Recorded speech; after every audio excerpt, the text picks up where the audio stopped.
This is Monty in the Morning, the show Phoenix Magazine readers voted #1 talk radio show in Arizona. #1 during your morning commute. #1 whenever news breaks during your day. And #1 whenever and wherever you want to talk sports. Now it's time for Monty in the Morning. Hey, yo, man, how the heck are you? It is Monday, December 12th, 2022. Yeah. And the Jazz are hurting. The Utah Jazz are being decimated by injuries, but is it all for the good? It does feel like we're learning a lot more about the Utah Jazz with all these injuries, and we'll talk about that. Big old Zion Williamson and the donut train rolls into Salt Lake City this week. What? The donut train. Yeah, Cougar Tails. Anyway, the point is the Jazz have injuries with Zion coming in. We got a lot of Utah Jazz basketball for you. Can Netflix save the Pac-12, who just won the Heisman Trophy? Or is Netflix right about live streaming sports? We'll talk all about that. What items do you buy at Costco?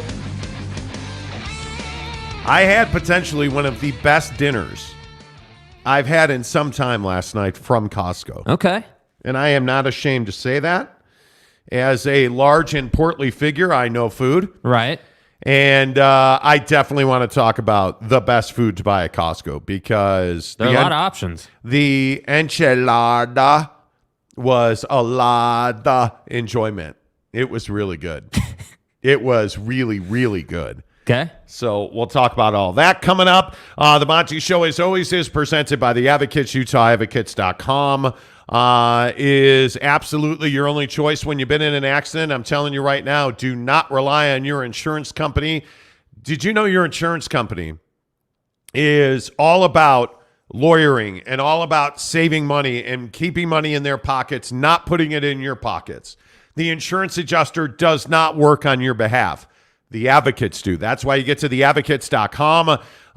No matter which accident you've been in, if you are scratching your head saying, man, do I need an attorney? The answer is yes. Theadvocates.com is where you go to chat with a lawyer right now online. They have a free chat function there. You never pay a consultation fee. You never pay a retainer. You don't pay the advocates unless and until they win your case at theadvocates.com. Jake, let's start talking Utah Jazz because one of the things that is very clear this morning is that the Utah Jazz are dealing with a large number of injuries. Obviously, Mike Conley's been out. Colin Sexton is out with a hamstring. Lauri Markkenan is still out with whatever this illness is, and the hits just keep on coming. Yet the Jazz are competing at a very high level. And we saw in their last couple of games here that they've damn near won both games without any of those guys, Jake. So is there a silver lining here for the Utah Jazz? Yeah, I definitely think there's a silver lining. I think that, like last night against the Nuggets, you don't have Jordan Clarkson. You don't have, a lot of these names. I mean, you're like, put this into perspective. Talon Horton-Tucker is starting.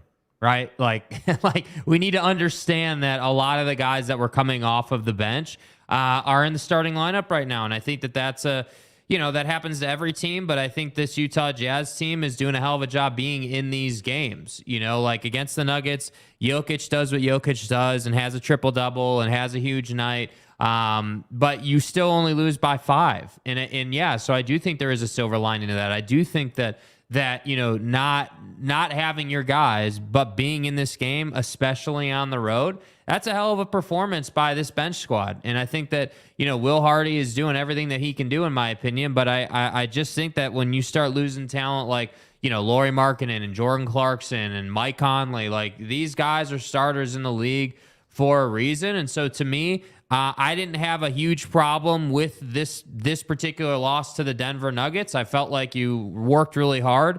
And one of my biggest questions coming out of this game is how for real is Nickeil Alexander-Walker? How for real is the contribution? Because he goes 40 minutes, 9 of 16 from the field, 5 of 10 from 3. You had a good night, 27 points, you had a pretty solid performance there. My only question is that sustainable? Can he be that guy, 5 out of 7 nights. Well, probably not yet. Can he develop into that guy, though? Because if you can do it one game, I think you can do it regularly. It's just a matter of development and diagnosing the defense and understanding how to get to your spots. So that, to me, is one of the biggest silver linings coming out of these losses. Yeah, and I think NAW is for real. I think when you look at the skill set he's deploying, he is shooting the ball well. He is getting after it at the rim. I love what he's bringing to you defensively. And I do think it says something about playing time and minutes distribution, because you look at some of the guys that are getting minutes, and a lot of guys are not contributing. But you look at guys like NAW, again, just looking at the box out of the Nuggets game, let's say, right? As you talked about, you started Olynyk, Vando, Beasley, Alexander Walker, and THT. Taylor Norton-Tucker gives you 34 minutes, 1 of 7 from 3, 19 points. But then you look at a guy like Walker Kessler, who does not start. He gives you 22 minutes, and again, you get 3 blocks. You get 8 rebounds, 2 of 3 from the line, 10 points, like a really solid contribution off the bench. Yeah. So you then look at, NAW gives you 40 minutes, 5 of 10 from 3 for 27 points. 3 boards, 2 dimes, like he's really contributing. Yeah. I think you have to play Nickeil Alexander-Walker more. Even when everybody's healthy, I think you have to really look at making sure that he's getting 25, 27 minutes a night. Yeah, and I think that the what you talked about there with the shooting is why he's getting those minutes. Obviously, he works hard. He's a pretty serviceable defender, in my opinion.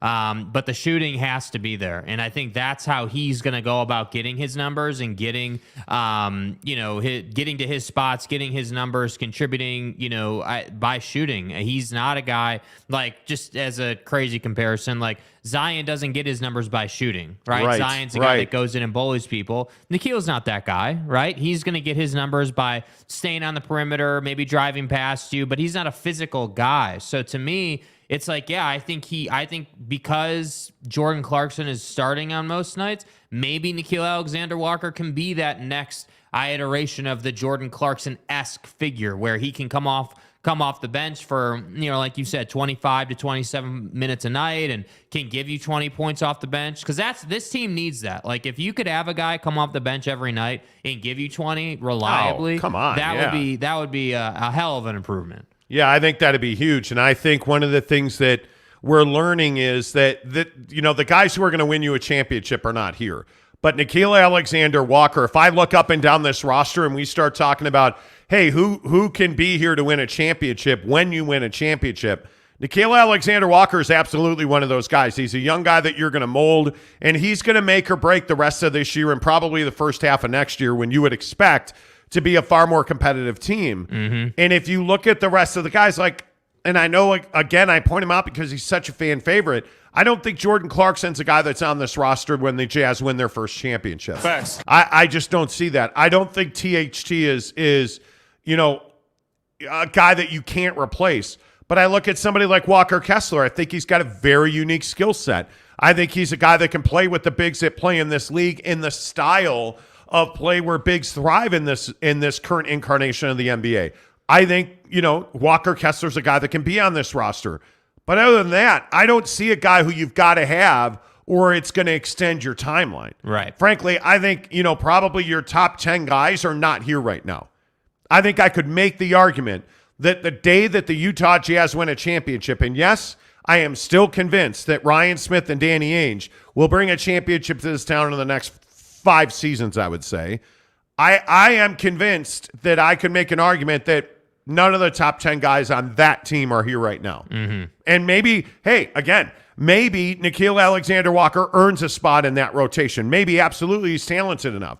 But, Jake, I don't know that any of those guys are here right now. Yeah, and I think it's tough. Like, I think that you never know who, you can make the case that, a guy who starts on this team could be like Kelly Olynyk, perfect example. Yep. Kelly Olynyk could be a guy that comes off the bench on a championship team. He could. He's good enough individually to contribute, 15 to 17 minutes a night on a championship team. So like there are decisions to be made very clearly, and I think that the tough part is for Danny Ainge is like a lot like this team is starting to develop some pretty likable guys, and I think that that in the league it's always been tough because this is such a relatable league. You relate to the struggles of a Nickeil Alexander-Walker, where he didn't really do a whole lot in New Orleans. He comes here last year and doesn't even get a sniff really. And then now with Will Hardy, like he's getting minutes and getting major minutes now, and like he's able to contribute on what is essentially a 500 basketball team. I think they're one game above 500 right now, but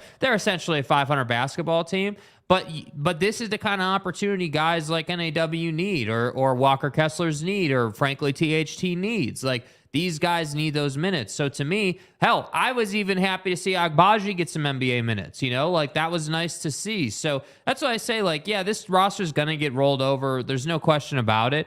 But I think when you're contributing 40 minutes a night and you're putting up 27 points, like, yeah, you were a minus player in that game, but a lot of that's probably not you. That's probably the fact that you're playing a really good Denver Nuggets team. Like, there are just things that happen that way. So to me, it's like, yeah, you're going to roll this roster over. I don't think anyone doubts that. But yeah, I do think there are some gems in the waiting here if you keep developing them, like, the NAWs. I do think Walker Kessler could be a really good big on a championship team, but I think he needs to lift some weights, and I think he needs to become more of a killer than he is, and that's my biggest concern.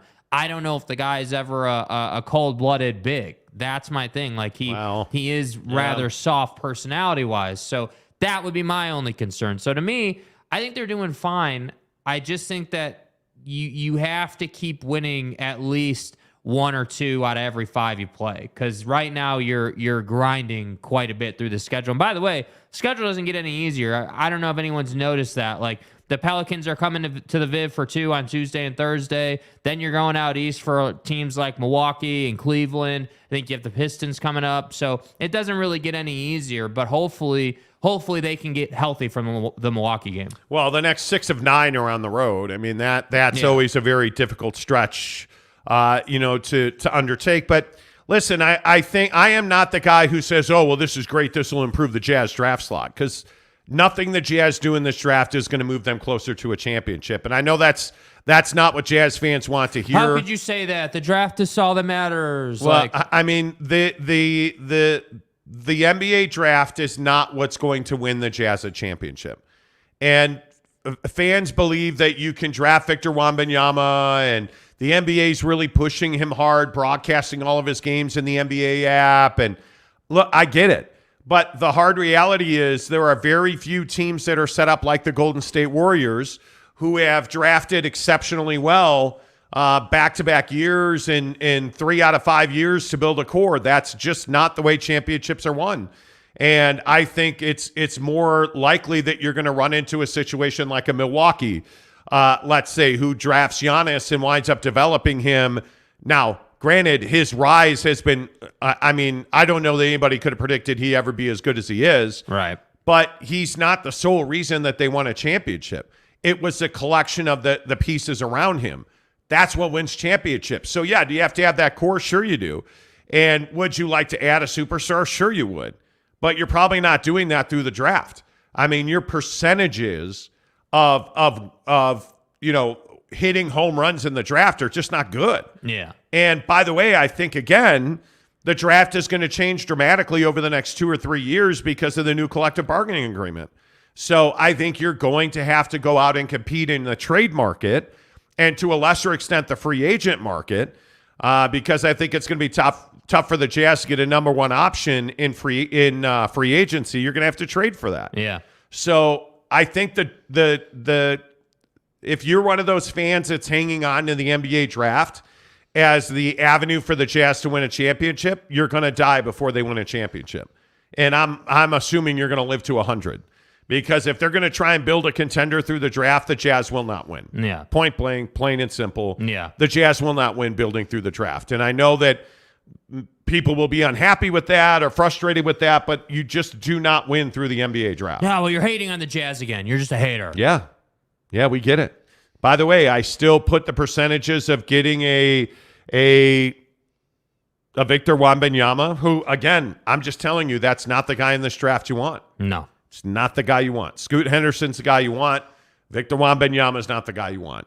But if you want the number one overall pick, I think you have almost no chance at getting it. I mean, it would be. You'd have to trade. You'd have to be intentional to go and get it. It would be unbelievable. Yeah. To think that they could win the number one pick. You'd have to go trade for it. Yeah, agreed. No doubt about it.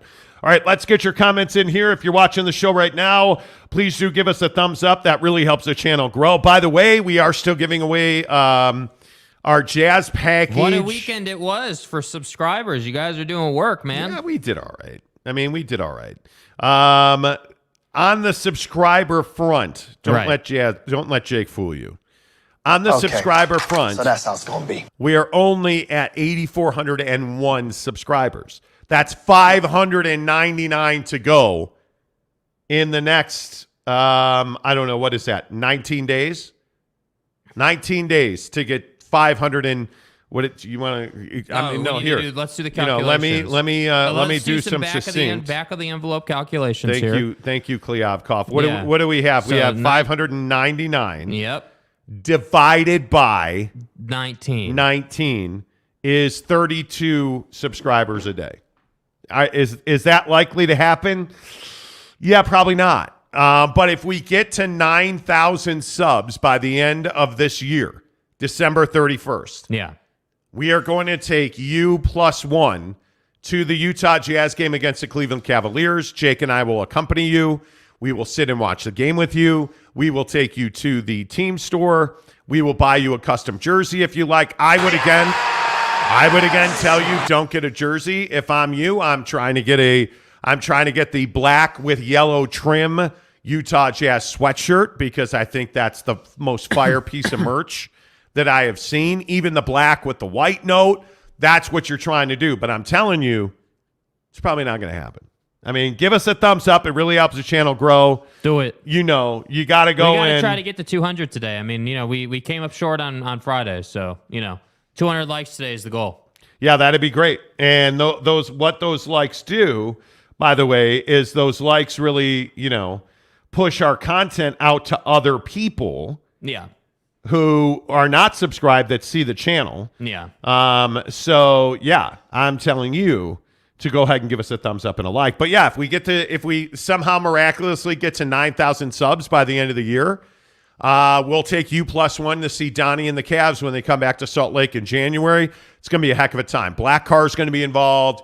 We're going to buy your food and your drink. It's going to be a great time. All we have to do is get to 9,000 subs. That's it. That's your job. Yeah, let's do this thing. Do it. What's up? Troy says, good morning, Monty Jake. So do you think it's Hardy on the losing or just the guys getting to know each other? Well, no, I think they're hurt. I don't think. Are we already questioning Will Hardy? We're not doing that already, are we? I mean, I think Will Hardy's done a fantastic job. Yeah, they're hurt right now, man. You lost by 5 in Denver and you didn't have Conley, Lauri, or Clarkson. Come on. Yeah, I am not going to get on. Will Hardy. That's not going to happen. And I'm looking for team stats. My mind's going away. I'm looking at numbers from the Jazz. As a team, they shot 46%, so they did not shoot well. 15 of 41, they shoot 36% from three. So I love the volume at 41 threes. But I look at the total assist numbers, 20 assists. The rule on this show is you got to have 25 or more assists to win the game. That's just the rule. It's the benchmark. 43s and 25 assists. They didn't get there, right? But they did have 6 blocks. They had 21 points off of turnovers. Only 15 points on the break. Only 44 points in the paint, right? Yeah. So you're just struggling because your top talent's not there. But let's not already start questioning Will Hardy. Let's not do that. Gage Carter, good morning. He says, even though the Jazz went 0 for 2 this weekend, they were pretty fun to watch both games. They were, absolutely. Yep. Neville, good morning to you. Tyler P. says, silver lining is that Jazz lose games. Tank note. Tank note. Next comment. Yeah, I'm just not here for that. I'm just not here for that.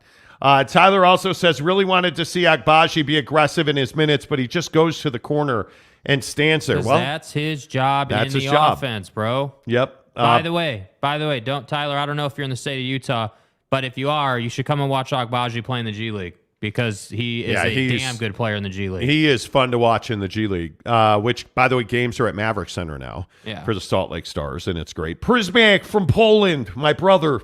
Hello, everyone. Our problem is defense. Every team scores 110 points against the Jazz. Well, frankly, I think that's what the NBA is now. I mean, if you can hold teams under 110, I mean, you're doing something right. But even when they lose, they do give up a lot of points. There's no doubt about that. But this is a young team that's learning to play as a group, too. I think you have to remember that. I don't know. I'm not that concerned about this Jazz team. I again say they're a 40-win fringe playoff team. That's what I think the Jazz are. I mean, the worst team in the league at scoring right now is the Clippers at 107 a game. That's what they average a game, 107. That's crazy. The highest team is Boston at 120. So, I mean, you're talking about teams like OKC at 115, Minnesota at 115, Memphis, Denver, LA, all at 115 points a game. So to say, like, I just want to put that comment in perspective about 110 points a game. That's not 110 points a game in today's league, just is not some ridiculous number. I mean, 125 is a ridiculous number, but 110 is just not that bad of a number to give up. It's just not. Anything under 110, I would tell you, is a defensive gem, in my opinion. Yeah, I would agree. Lee Jensen, good morning to you. I would not be mad if the Jazz get into the play-in game and win the one and lose the other for a shot at Victor. What do you mean? What? So can somebody make me the argument that you want Victor Wembanyama to be the centerpiece of this team? Yeah, what is the attraction? I mean, I don't know. I understand why people are excited about him. He's got handles, he shoots. But watching most of his game the other day, he's going up against inferior talent. That's just not even he is going up against talent that is less competitive than the G League. Less competitive. There is no physicality in that league. He has time and space to shoot. Like, he is wildly talented. I just don't think that he is going to be even his rookie year. I'd be shocked if he averaged 12 to 15 points. I'd be shocked, like completely shocked. I would be, I don't know. I'm not excited about him as my centerpiece player. I'm not excited about that. Yeah. I mean, the reason that Chet works so well is in OKC is because you have other talent around him there. Yeah. I mean, you have Shea, you have Dort. Like, I mean, you have a lot. You have Giddey there. Like, you have a lot of other talent. Rookie of the year caliber talent there when they came into the league, dude. Yes, absolutely. But if you look at, the rookies right now, like, you look at this league, and I'm going to use Orlando as the example. Right. Orlando is 8-20. They are 8-20. And there is no doubt that Paolo Banchero is the best rookie in the NBA. He's averaging 21.8 points a game, 6 boards, 4 dimes.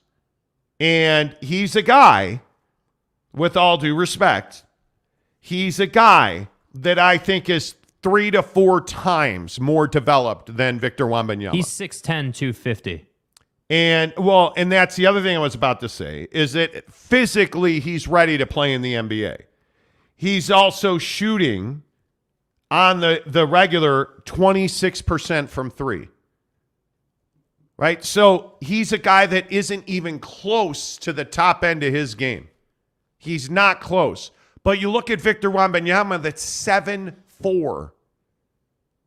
And he cannot 230. Yeah, he can't be close. I don't even think he's 230. I was watching him at the NBA app, by the way, is problematic.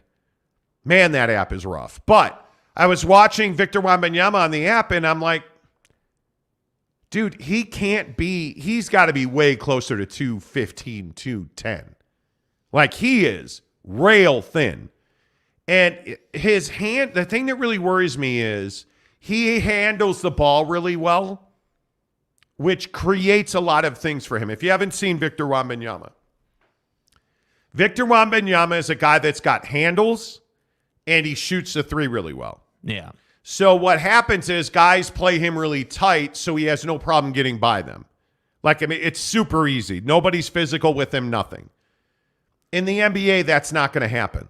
He's not at his length with his arms like that going to be able to dribble. Like, there were 3 or 4 times at the top of the key where guys were like around him like a gnat knocking the ball away, and he was able to recover it.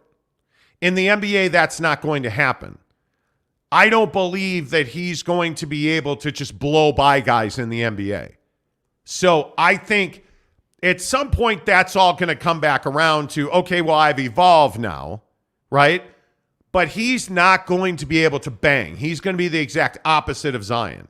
He's going to be heavily reliant on his jump shot. Mm-hmm. Which, hey, maybe he's a prolific jump shooter in the league. Maybe that happens. I mean, that's a possibility. But to me, you're not going to just come into the NBA and start being a physical guy when that's not who you've been. And this is, for me, where I am concerned. I don't doubt that the guy can handle the ball or shoot the ball or do basketball activities. I just don't doubt that. That's clearly in his game. But what guys like Victor don't understand until you get to the league and you start banging with a guy who's 250 pounds is it doesn't matter how tall you are in the NBA. It quite literally does not matter, right? Because when Zion's coming downhill, he's going to move you and you're going to be under the basket and unable to block him. That's the problem. And on offense, the problem is going to be that you're not going to be able to just go by guys, as you've been saying. That's right. So it's like, it's this whole thing where, like, if you can picture like a line graph in your head, Victor's been climbing, right? His entire life, he's been the best guy on the floor in every single game, including now. The problem is now he's going to reach this new level up way the hell up here where he's going to have to now progress. His mindset's going to have to change where now it's going to be, okay, I can't get away with being 215 in the NBA. I got to get to at least 230 pounds. I have to get to 230 pounds reliably and comfortably within my game to be successful because I got to be able to bang with Steven Adams. I got to be able to bang with Jokic and because that's who he's going to guard. You think he's going to guard threes in the NBA? There's no way in hell he's guarding threes in the NBA. He's not guarding Bradley Beal. He's not guarding Kevin Durant. No chance. And if he is guarding Kevin Durant's winning that matchup. So that's why I say, yes, he's wonderfully talented. Yes, dude should be the number 1 overall pick. I don't even dispute that. I don't even hate the guy. I have no problem with him. But I have a problem with the concept that you're going to draft this kid with the expectation that he's just going to take you to the NBA Finals. That's not happening. I'm sorry, it's not. Can he be a piece on a championship team? Yeah, sure, absolutely. No problem with that. No problem at all. But you're going to have to learn how to, A, stay healthy, but then B, play physical basketball, which he's not doing now. And that's why I say I'm not here for Jazz tanking talk, with all due respect to Tyler. Yeah. I'm not here for it because that's not the right move. What percentage would you put on Victor Wembanyama being, at any point in his career, being a superstar? I mean, like, what? Why are you freaking out over the camera? I was asking you a question. Like, what percentage would you put on that? Because I would put it at 25%. I'll give him a 25% chance here right now today. Haven't seen him going up against NBA bodies. Haven't seen him go through a pre-draft workout. None of that. Just now today, knowing what I know about Victor Wembanyama, talking to people around the NBA, watching his games, watching his highlights, all that stuff. I put it at 25% that he is a, and when I say star player, that he is ever, 25 and 10. Can he be Jaren Jackson Jr.? No, they're totally different players. I mean, the question is, can he ever be Kevin Durant? Because that's his comparison. That's his like-for-like comparison. And I don't think he can. Victor Wembanyama, you can't compare him to Jaren Jackson Jr. because he's not a center. He's a 3. He is maybe a 4. And I think that the problem's going to be is he's not physically capable of competing at that level. He is not what Giannis was when Giannis came in. He is a guy that at some point is going to have to be able to play below the three-point stripe in the NBA. And that's why I say I give him a 25% chance. That's, for me, I think it's a very, very steep hill to climb that he is I mean, can he make an all-star team? Sure. My aunt, without, being a man, can make an NBA all-star team, right? Like, that's not the question. Can he ever be first-team All-NBA? Can he be the best player on a championship-winning team? I don't see that in any rookie. I don't see that in not Scoot Henderson, not anybody, because the bust percentage is so high in the NBA draft. That's the other thing you don't think about is this isn't even just a VW conversation. So, Kenai Johnson says, VW isn't worth it, just my opinion. Totally agree. Mike Maple says, I'd move up for Scoot, not VW, 10 out of 10 times. I've seen Scoot in person, and I think Scoot is physically ready to play. Yeah. Watching he was hurt when they were here, so we didn't get to see him play, but watching his tape, he's NBA ready now. He is NBA ready now. Tyler P says, I think Victor will be great, but the Jazz have zero shot at him, so I kind of moved past him. When you say great, what does that mean? Yeah, how do you define that? What is your what does that sense mean? of that? And my Monty fan says 20%. Justin Salas says 15 to 20%. Totally agree. I think it's 50-50 he's an all-star. I would say that's fair. I think probably. the all-star appearances are a popularity vote, so from that standpoint, he clearly is good at that. Yeah. I think like being a really good NBA player, being a Devin Booker, Donovan Mitchell, being a Kevin Durant, being like a superstar, cornerstone franchise player, is very different than making an all-star team. Yeah. I mean, being an NBA all-star, frankly, is not that difficult. I think if you're a regular 20-minute-a-night guy, you can be an all-star. Right. Honest to God. Eugene 12 says MVP of the league in a few years. That's you fucking donkey. Yeah, what are you talking about? Bro, come on. Come on. You think in 2 or 3 years he's going to be the MVP of the NBA? No. That's highly unlikely. That he ever wins an NBA MVP is, I think there's maybe a 1 to 5% chance. Yeah. Like 1 to 5%. It's so difficult to do. Yeah. My Monty fan says superstar is different than all-star. Jeff Malone was an all-star. You just brought up the name Jeff freaking Malone. Man, that's why I love you, dude. Jeff Malone. That's awesome. Mesh says 25% chance of VW being a superstar. Nonsense. 70%. When you have the skill set that he has, all it takes is building your body and adjusting to the game. The dude is going to shoot over people. So, I mean, on a baseline level, he'll shoot over people. But here's the problem. He's not going to have the space to get that shot. What he's doing right now is only, in my opinion, I think the success he's having now is because he is not playing skilled talent. He is playing in... And I would encourage you to download the NBA app. They show pretty much every one of his games. Yeah. And you just go and look. Look when he drives to the basket. Like, look at what happens when he drives to the basket. How often is dude on the floor? Like, how often does he get knocked to the ground? Think about that. I mean... like, in the league, that happens on a possession-by-possession basis. Excuse me. You're going to get...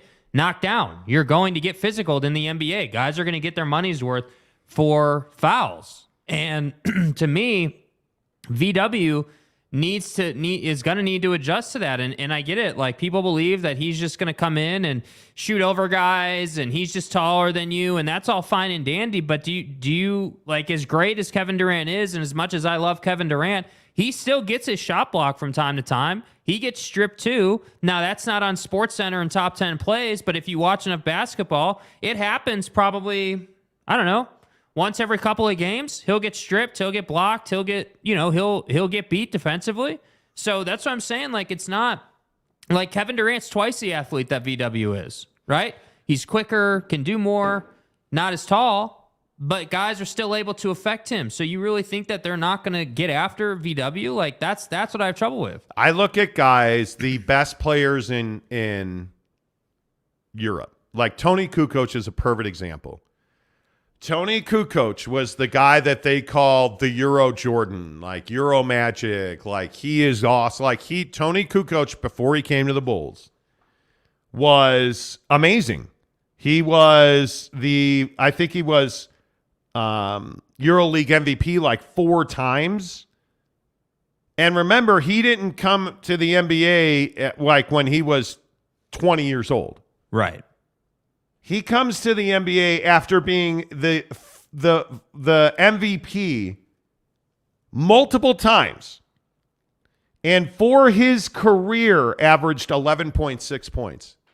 One of the most skilled players to ever come to the NBA from Europe, averaged 11.6 points. And like, if you look at Darko Milicic, Yeah. here's another guy that was, oh my God, all world, get hard, like, geez Louise, I'm going to hit that. Right? Like, this cat couldn't miss. He averaged 6 points in his career. Bet you weren't expecting this one. 6 points in his career before he went on to kickboxing. Neat. Right? I mean, I thought you said he went on to kickboxing. it just is so improbable that Victor Wembanyama is going to come and set some trend, that he's going to be totally different than all of the other bigs that have come over here. It's really difficult to be his size and weigh like 38 pounds and compete. Yeah. Here's the other question. Yeah. Let's say he does add a bunch of muscle and he does add a bunch of weight. Do you even lift? Now he can't play on the wing. You're 7'4", and what are you going to be, 250? Does that sound like a 2-3 combo guard? Does that sound like a guy that can play the 3-4 with handles, and it changes your game? What is so Giannis goes through this body transformation. Yes. Right? Let's see what Giannis is 240. Like, there's no way Buddy's getting to 250. Like, that's what I'm saying. I think you're right. I think this guy is maybe 215, 220. Right now, when he was in Vegas, when he was in Vegas, I mean, he could not have been 225. There's no way. There's just no way. But, like, let's say he does get to 230. So let's say you do weightlifting, you put that muscle on, you're 230, you're 7'4". It's not in his game, to me, to be this guy that's super physical. That is the core issue. If you like, I'll even give you, listen, Tyler and Ruffs and all these guys who love VW, right? I will give you guys the win on, hey, he'll just shoot over people. Hey, he'll just be bigger than you, so that's how he'll find success. Okay, great. But what you can't get away from is he's not a dog. He's not somebody who's like, all right, the ball's in my hand, I'm just going to run you the hell over and get to the basket. Why do you think Bron was so successful his rookie year? You think Bron was some elite shooter coming out of high school? No. Bron was not an elite. You were at his first game. Bron was not some elite shooter. Not at all. Bron was 6'8" and just better than you. He was a freight train, and he had skills. Like, I don't know. I think the kid has the potential to be the best player in the world because that's what everybody's telling you. Right now, we just need to – he's not growing and developing against the talent he's facing. We saw that in Las Vegas, right? We saw that, against G League talent, he can dominate. Okay, but Jared Butler scored 30 points in the G League. Yeah. Agbaji scores 30 points in the G League. Yeah. That doesn't mean almost anything. It means almost nothing. You've got to get to the NBA and show that you can be a 40-minute guy to be the best player in the world. That's all I'm saying. And I'll keep saying what I've said for a year now. Scoot Henderson's the best prospect in this draft. He is in a draft full of prospects where you've probably got 30 guys who could start in the NBA. Yeah. Scoot Henderson's the best NBA prospect in this draft, in my opinion. We've talked about this. If we look at this past NBA draft, right? If you look at the 2022 NBA draft and you consider how it went and where the guys have gone since they got drafted. Paolo Banchero went number 1. He has been an absolute stud. Yeah, worth it, 100%, no doubt about it. Chet Holmgren's hurt, not playing. Like, I look at Jabari Smith. Yep. Jabari Smith has been pretty good. Yep. Has Keegan Murray been a guy that you're like, hey, man? He's been okay. He's a guy that you're like, okay.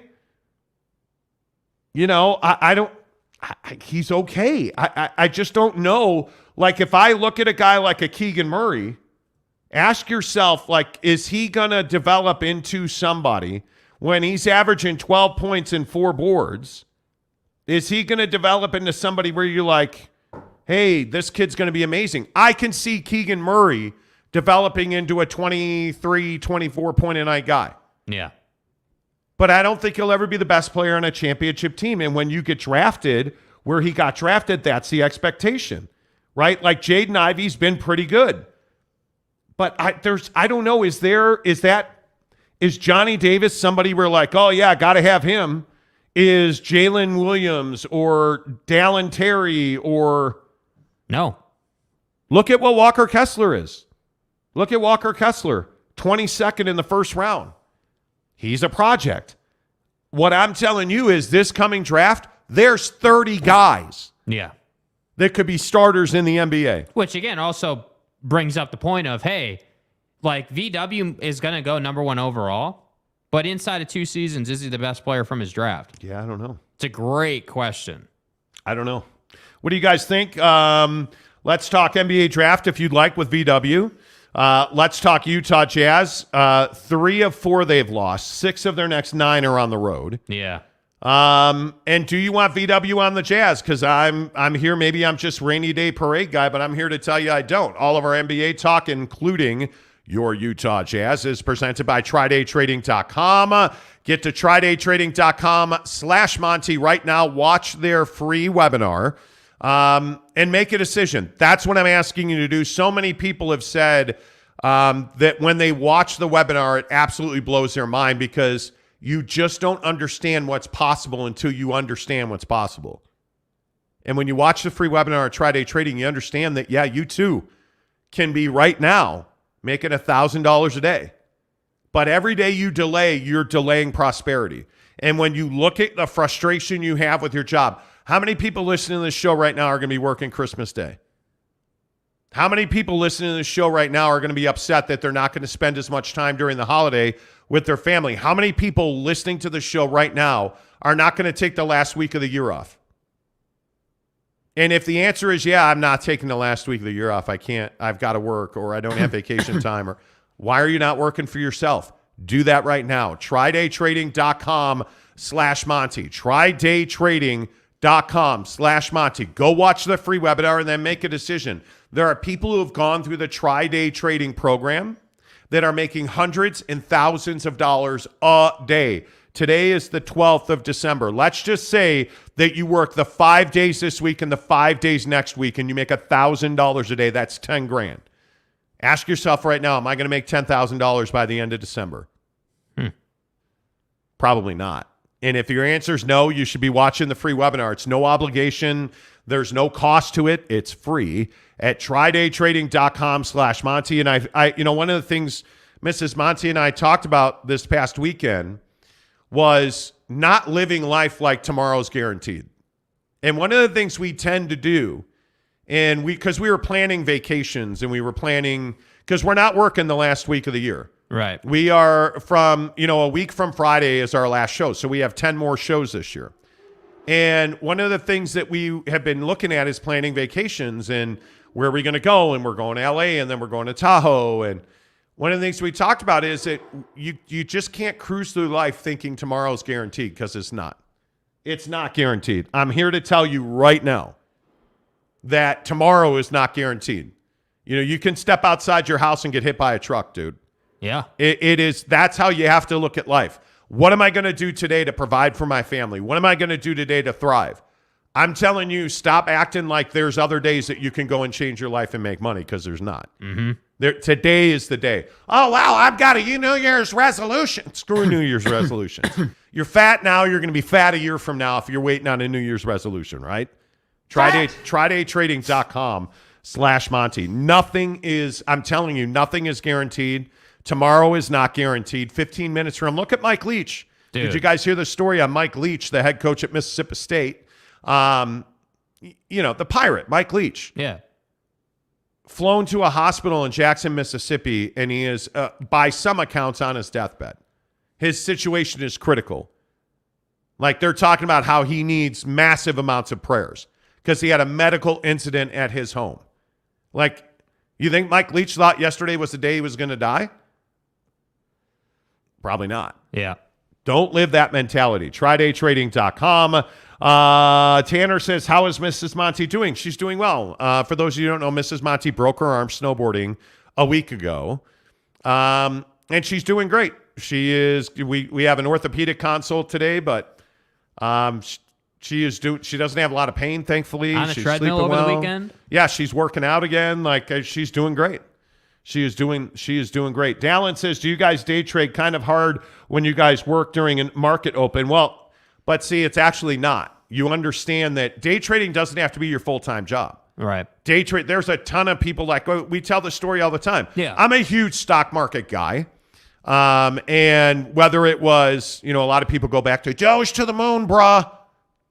But like, I have been in the market a long time. I am a stock guy.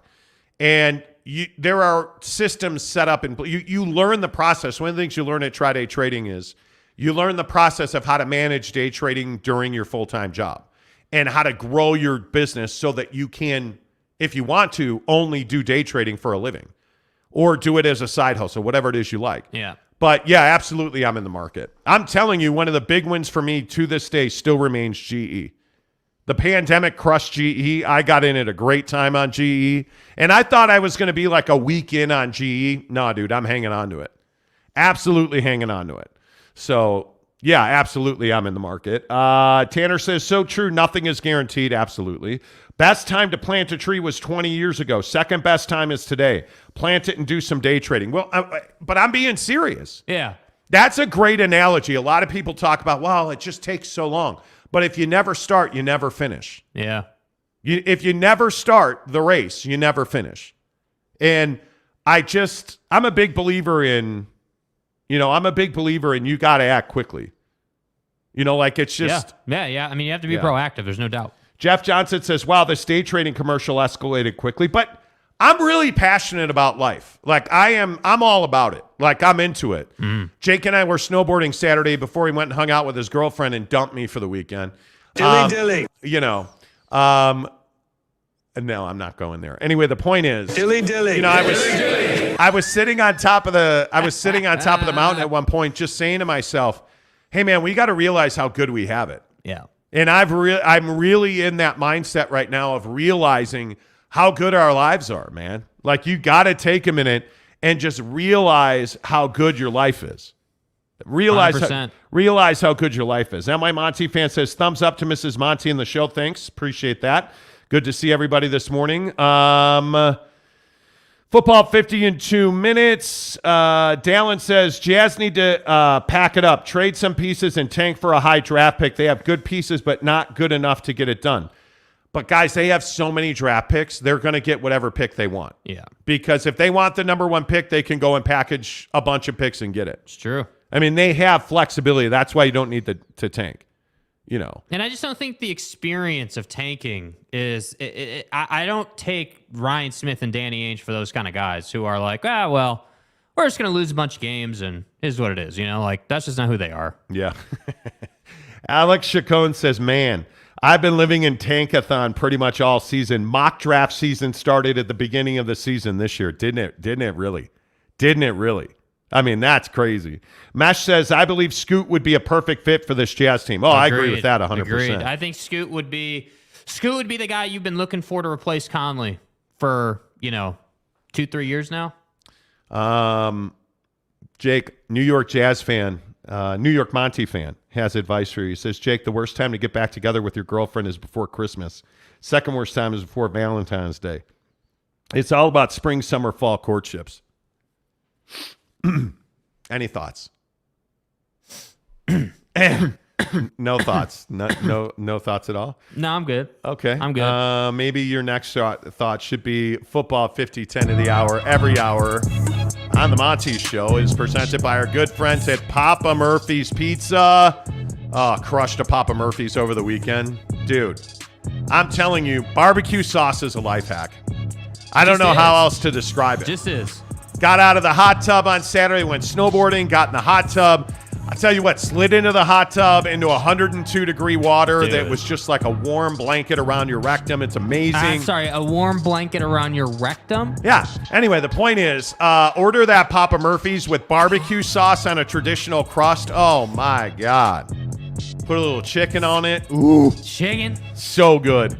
What is the best protein on top of a pizza? It's got to be chicken. I'm not here for pepperoni. I'm not even really here for sausage. But there's a lot of people who would tell you bacon is the best protein on a pizza. But I'm not a big fan of the big chunks of bacon on a pizza. I can kind of get down with like, hey, you want to do some shredded chicken and then you want to do some sprinkling, like little like bacon bits. Okay, I could kind of see that, but I'm telling you, nothing better than double barbecue sauce, regular chicken with some veggies, dude. It's just bomb, man. By the way, we went to Chipotle the other day as well. Heavy side. I eat out far too much. I have a Chipotle story later in the show. I can't do it. I want to. It's good for you. But did you feel like crap? No, it just wasn't. Yeah. Anyways, that's why I ordered Papa Murphy's, because I know what I'm getting. Yeah, and it's bomb every time. And it's really good every time. We haven't even talked about the cookie dough that you can get. Yeah. We should talk about Justin Herbert, though. Yeah. My guy. Dude. Yeah. Dude. How good is Justin Herbert? Pretty good. First of all, 6-pack of abs, awesome lettuce. Like, the dude is just a flamethrower. And then you watch him play football, and it's just like, dude, by the time you're done watching Justin Herbert play football, all your clothes are off, and you're just like, what happened here? Do you need to step into the closet over here? Or? There's cellophane on the couch to preserve the leather. I mean, come on. I'm telling you, Justin Herbert is arguably the best young QB in the NFL. Yeah. And I'm getting to a point now where I think it's between Joe Burrow and Justin Herbert's catching him. Joe Burrow's better right now. Yeah, I think Justin just got to do some winning, that's all. I think skill-wise is right there with those guys. Is Tua for real? He has had an awful stretch of games here. I think I saw the stat that he completed 36% of his passes yesterday. At one point, he had completed 8% of his passes. I think so, yeah. Is Tua Tagovailoa real? Is he for real? Well, he's left-handed, number one, which I don't love. I think that we haven't seen him play in a game of consequence yet. I think we haven't seen him in the brightest lights, biggest moment, so I don't know what he's like in that time. My feeling is, and we're going to find out this week, right? They play the Bills. You are going to find out this week. So, I think that the Bills are going to pressure him and force him to make decisions on the run, and I think Tua has shown the ability on some level to do that, just like any other guy, but I'm talking about, hey, they're coming for you. Where are you going with the football, and can you complete that pass in stride? Because I know, as you were just espousing, the Herberts, the Burrows, the Mahomes, like those guys It's hey bear. Yeah, like those guys can get the job done. I know that. By the way, there's Saturday NFL this week, and I hate it. Why? Because it's the end of the season, and you know what? Saturday's that day where I'm just going to snowboard all day. Yeah. I'm not coming off the mountain. I'm not doing, I got to go meet my girlfriend. I can't be late. I'm not doing it this week. And I don't want to hear any lip. All day Saturday. Although Saturday's your girlfriend birthday day. Right. So I guess I'll go snowboarding alone all day Saturday. Yeah, we're snowboarding Sunday. That's what we had agreed upon. No, that's what you decided. No, that's what we agreed upon. You decided. No. Anyway, Saturday NFL this week, I'm not a huge fan. I am not a huge fan of Saturday NFL, but that's just me. Football 50 presented by our good friends at Papa Murphy's Pizza. No, I don't believe he is for real. By the way, who's the best team in the NFL? Man, I think It's a you got to tough go with ask. the Chiefs, but I think that After that performance yesterday?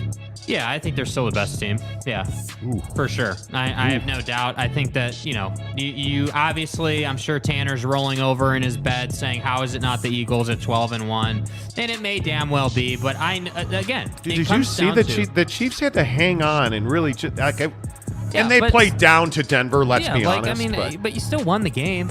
Like, great. Like, I know, like, it's Denver. Like, yeah, you played down to them. But are you really telling me that if the Chiefs were to go up against, let's say, the Eagles, you're telling me that you wouldn't take the Chiefs in that game? Come on. Man, I think the Eagles are the best defensive team in the NFL, in my opinion. I mean, the Eagles are really good defensively. And I still think Jalen Hurts doesn't get the credit he deserves, but that's just my opinion. If I had to pick one, I probably would pick Kansas City right now. But I don't think there's any doubt that either Dallas or Philadelphia is the best team in the NFC. And just real quick, can we talk about the fact that the Eagles have a light schedule? Eagles, please. Can we please talk about that? If you'll say Detroit, Eagles. Minnesota, Washington, Jacksonville. It's Washington. Arizona and the verticalities, Dallas and the never gonna win the Super Bowls. Like Pittsburgh, Houston, Washington, Indianapolis. Like, who have you played, bro? Like, you haven't even played anybody. Honest to God, who have they played? Like, you have the Bears this week. That's a win. I don't know, man. I look at the fact that they played Washington. Come on. Dallas is probably the best team on your schedule. Dallas has played Tampa, Cincinnati, they won. The Giants, Commanders, Rams, Eagles, Lions, Bears, Packers, Vikings, Giants, Colts, Texans. They have Jags, Eagles, Titans, Commanders left. I know it's hard to say it out loud, but I think you got to put, especially the way Zeke is playing football right now, I think you got to put Dallas in the top teams in the NFC. Yeah. I think the Eagles, you have to give it to the Eagles right now. But I think if you look at the Dallas Cowboys, I think they're playing some really good football right now. Yeah. Really good football. Let's see. Blood of DePanta says salute to you guys. DePanta. Good to see you, my guy. Good to see you. Let's see. Ken Shine says once Jordan Clarkson gets his rhythm, you'll eat all those bad things you've said about him. We haven't. What bad things? Bad things. Dude. How do you wrap anything around your rectum? Boyd Lake wants to know. Boyd, look, man. I mean, you can pay me a consulting fee and we can talk. That's all I'm saying. Talking with Raphael podcast says chicken, bacon, artichoke, thin crust, hands down. Okay. Okay. All right. Okay. NY Monty fan says, how about the firing of Navy's head coach? Neil Mata, your mama, got fired. He's coming to BYU, U of U, heading to Nebraska, retire. I mean, everybody keeps wanting to fire Aaron Roderick, and I just don't want to do that. Tyler P says, Meat Lovers is the only pizza. I believe it is the only pizza on the menu. I don't think they offer, I think it just says Meat Lovers. But by the way, I'm a huge sausage pizza fan. How about you, Jake? No, you're not. That's right. Ruff's Official. Hey. Ruff's Official's back. Let me pause the music. Hang on. Okay, go ahead. What happened to the other football music? This music sounds like it would be at a rave. Okay, well, we've explained this about 1,000 times. That music is copyrighted, so we can't play it. Dallin says pepperoni. Dallin? Dude, you're losing me now. Be better. God, you guys, are you? It's Monday. You guys are all just having a bad day in the comments. comments. It is. Yeah, it's Monday. It's Monday. That's what it is. Yeah. Nobody likes Case of the pepperoni Mondays. pizza. Yeah, come on. Nobody. Come on. Tanner Plummer says Calvin Oy balled out last night, and I got to hear. I almost videotaped it for Jake, but I was too lazy. I got to hear Calvin Oy. Brigham. I love that. Stud. I love it. Let's see. Give Herbert the Dolphins receivers. Good Lord. Agreed. See, but that's what I mean. There would be protein all over the rugs. That's all I'm saying. Boylink says. Okay. Are you a shag carpet guy or regular? All QBs have bad games, especially young QBs. They do. My Monty fan says, I'll fully admit it. I think Tua may be for real. Next year will prove. Is he sorry, Miss Jackson? I am for real. No, boy. QBs aren't allowed to have bad games. I'm sorry, Miss Jackson. Okay. I'm sorry. Football. Football 50-10 of the hour every hour is presented by the only best amazing pizza that you want, Papa Murphy's. Use the promo code Monty25 to get 25% off your order of $25 or more. Papa Murphy's presents How to Change the Way You Pizza. Step 1, grab a delicious Papa Murphy's pizza. Step 2, bake. Step 3, chow down on the deliciousness. Order the limited time Hug Heaven pizza today at papamurphys.com. Hey, baby. Yeah. I'm telling you right now, their pizza is awesome. Yeah. Barbecue chicken. But here's a quick pizza tip. A life hack is putting green onions on your pizza. Yeah. Pretty much of any. Now, again, nobody likes pepperoni. Can we just agree? Nobody. You guys, can we wait. Come on. Can we just agree that nobody likes pepperoni? Nobody. Nobody likes pepperoni. Like, you eat it because, like, your kid who hasn't, he's a kid. He's a kid. He doesn't know any better. Right. Because you're a bad parent, right? Right. I mean, because you let your kids. We should probably move on. Papa Murphy's Pizza. Use the promo code Monty25 to get 25% off your purchase at $25 or more. A couple more NFL comments because I love talking about the NFL. On the Monty Show presented by the Advocates, UtahAdvocates.com. A couple more comments. A lot of people in on Tom Brady. NY Monty fan says, how about Tommy throwing tantrums? Tommy. That was new a few weeks ago. Now seems like a trend. How many iPads has that guy smashed? Oh my God. Well, they're not iPads, they're slates. See, so they were already garbage. So he's upset it's not an iPad. Yeah, that's why he's throwing it, because it's a Microsoft product. I mean, who uses Microsoft? Come on. Luis Capazzo says green onions on that pepperoni pizza sure is tasty. Luis? You fucking donkey. Don't start. Don't start. How good is Gordon Ramsay, though? You fucking donkey. I'm a huge Gordon Ramsay fan. Oh, my God, dude. I am a huge Gordon Ramsay so fan. Good. The Monty Show is presented, as always, by our good friends at The Advocates. Make sure you check them out online at theadvocates.com. If you've been injured in a car accident, even if it wasn't your fault, you still have to deal with the consequences, like overdue medical bills, car repairs, and worse, insurance companies that try their hardest not to pay their fair share. No need to worry, though. The Advocates are here to help. Yes, they are. You can check them out online. If you're in Utah, go to UtahAdvocates.com. By the way, they have a brand new office open. Yep. Dude, should we give people a little sneak peek into the world? They have an office open in Phoenix. By the way, yeah, we had a conversation with Meyer and the Chicago Cubs on Friday. Uh-huh. Added 4 tickets to our spring training package. I'm for real. You guys. The party we have planned at spring training. Oh, yeah. Dude. Oh, yeah. It is going to be crazy. Are you out of your goddamn mind? It is going to be crazy. Mm-hmm. You want to go to spring training with us. We have a huge thing coming, so we'll talk about that. We've got an NBA All-Star thing coming. We'll talk about that. Cannot wait. But the Advocates are now live in Arizona. Make sure you check them out online, theadvocates.com. Simply put, the best injury attorneys in the business. And again, I know that a lot of people, somebody asked me about if they seriously do Social Security disability work. They do. Yeah. They absolutely do. They do workers' comp. Just hit them up online, theadvocates.com.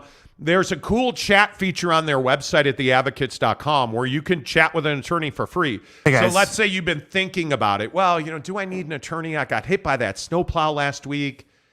And that actually happens, by the way. That's not even a joke. That happens. Yeah, all the time it happens. Yeah, that happens. I got hit by that snowplow. They said the adjuster was going to call me. Should I get an attorney? Yes, you should get an attorney.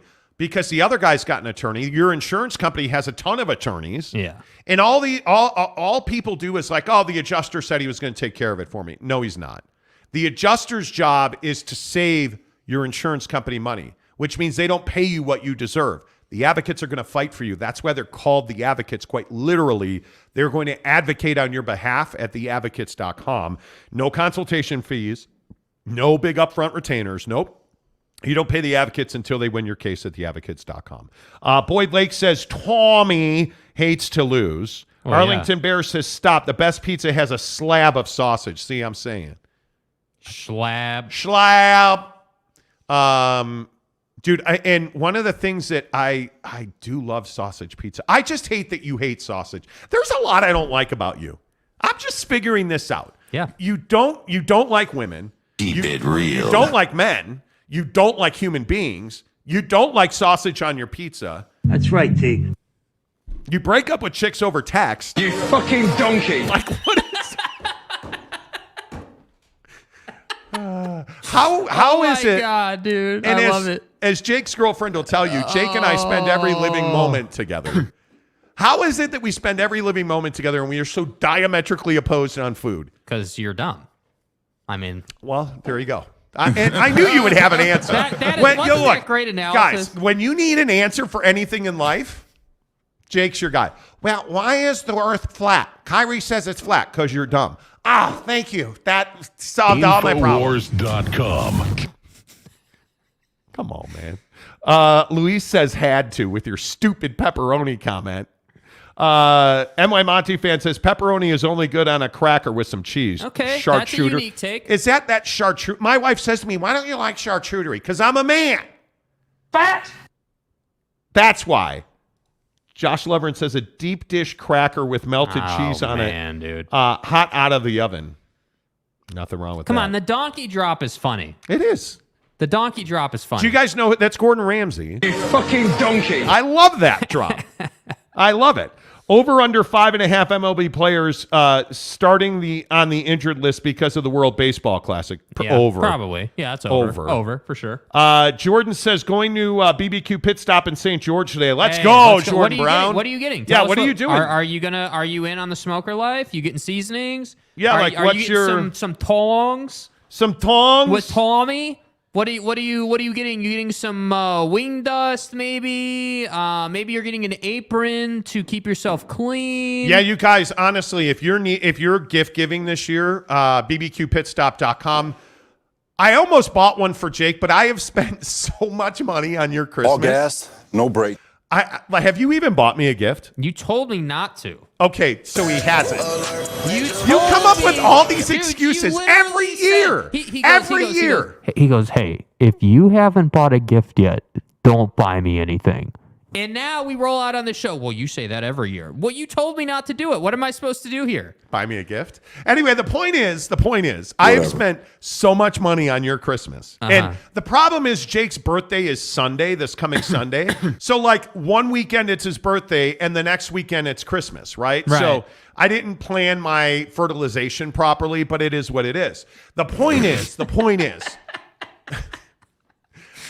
is that they have these great seasoning sets in these boxes that you can buy. They're great gifts. They're great stocking stuffers. They really are, though, yeah. They're amazing. Yeah. And you know what I want for Christmas? And I know that because you're buying your girlfriend so many things. Right. Jerk. I want one of those Traeger mats for in front of our smoker.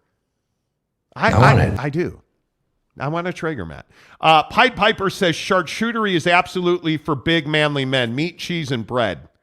Do you even live? Whatever. Kyrie said he was looking at the globe, and that's how he knows the world is flat.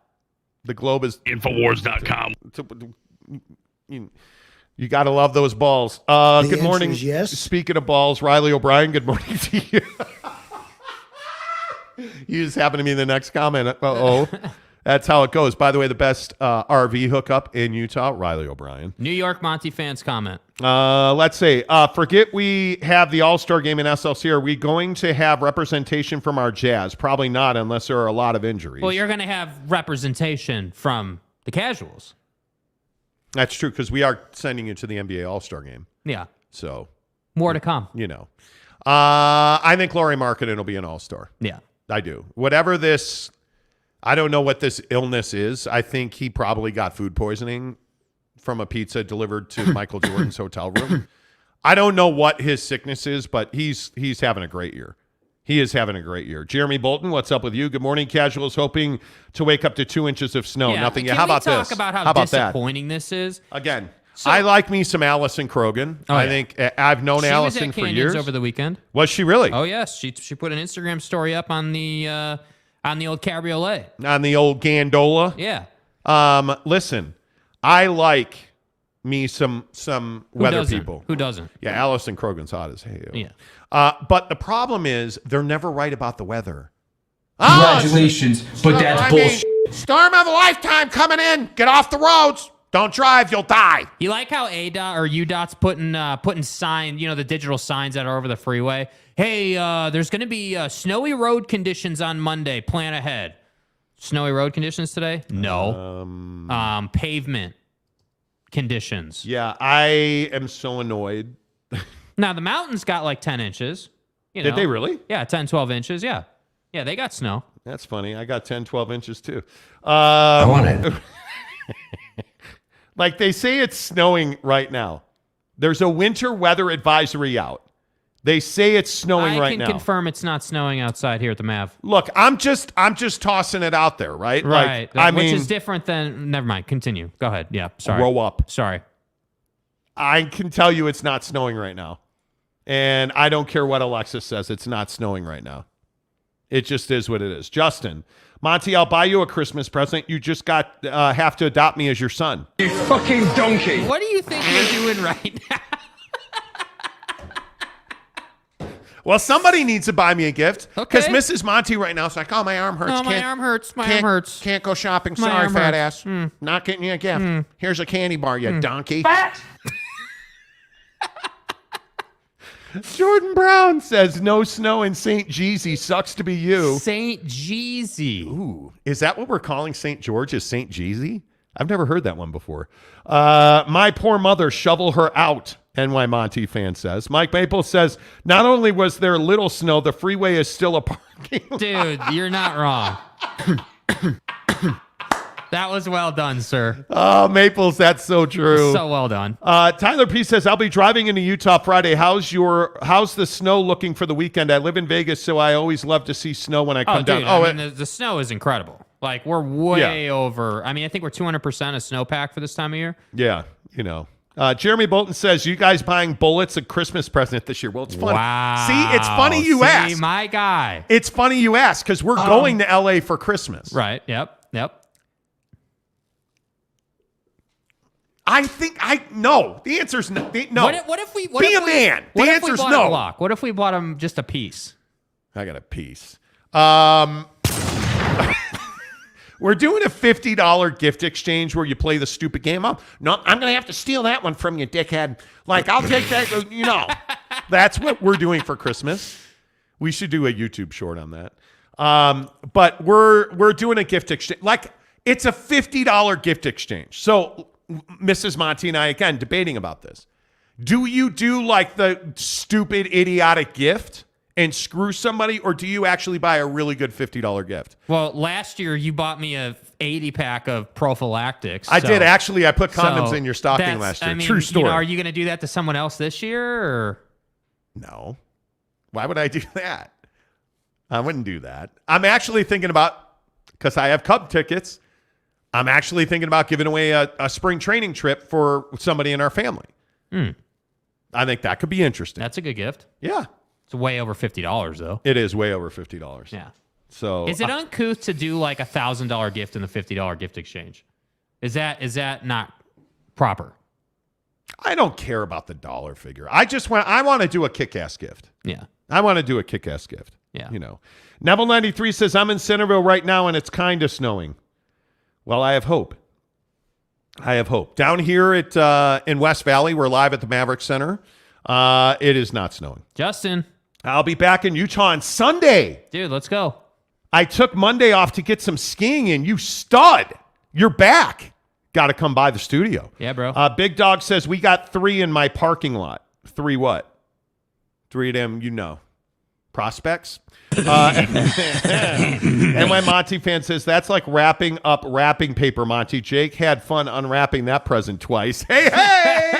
I did. Those big boxes of prophylactics that you get at Costco? Yeah. I put them in his, I'm not even lying. I put them in his stocking. Erection? I did. Nib High School football. Kanab High School football? Jordan Brown says you're going to L.A., then staying for the Rose Bowl so you can experience the awesomeness I of just not... want to see back of the envelope calculations in real life. No, I just want to see Dalton Kincaid playing the Rose Bowl and win it. How bad does that suck, by the way? Did you guys see Kincaid over the weekend said that the injury is just too much? Yeah, Yasmin might want to step up. Well, but that's the thing. They have depth at Utah. And my point is, I think they're still going to win the game without Dalton Kincaid. It'd be sure nice to have him or Keithy. But it's very clear that Dalton's doing the right thing. Yeah. I mean, if I'm Dalton Kincaid, I'm probably a second-round, third-round prospect at tight end. I mean, you arguably had the best tight end numbers in the country this year. Well, he was ranked the number 1 tight end in the country. But Michael Mayer's going to be the number 1 tight end picked, I think. Probably. I would guess. Probably, yeah. But for Dalton, if I'm Dalton Kincaid, I'm not playing in the Rose Bowl. But like Dalton's a no doubt about it NFL draft pick. That's the thing that's different. Like, you know, for Cam Rising, let's say, or somebody who's sort of on the bubble where like you may or may not get drafted, I could kind of see playing in the Rose Bowl. Yep. Tuland says, we didn't get a lot of snow, but man, the roads were rough this morning. I'm out in Clearfield. Are they really? The funny thing is, it snowed last night. Before I went to bed, it snowed. Yeah, I was like, okay, great. The storm's here. It's spot on. We're gonna do some snow plowing activities in the Subi tomorrow morning. It's gonna be great. And no, I live in Daybreak, so out my front window, I can see the Ochre Temple, and usually that's kind of my judge of how bad the snow is because you know that the Ochre Temple's all lit up. It's super bright, so when it's snowing, you can really see the snow going by the light. No. By the time 9 o'clock rolled around, and I slept like hell last night. What is that? But like, did you just roll around, or what was the? Well, Mrs. Monty's got the broken wing, right? Right. So we're sleeping with the bed raised. Oh yeah. And I'm a side sleeper all day long. And I woke up at like 11:30 with just like a huge crick in my neck, dude. Like, and I just had a headache all night. Like it was just brutal. You can't when the bed's raised. You should not sleep on your side. It's like. Yeah, that's a back sleeping position. Yeah. So that happened. But anyway, the point is, I was hoping to wake up to a snowstorm. You can't do it.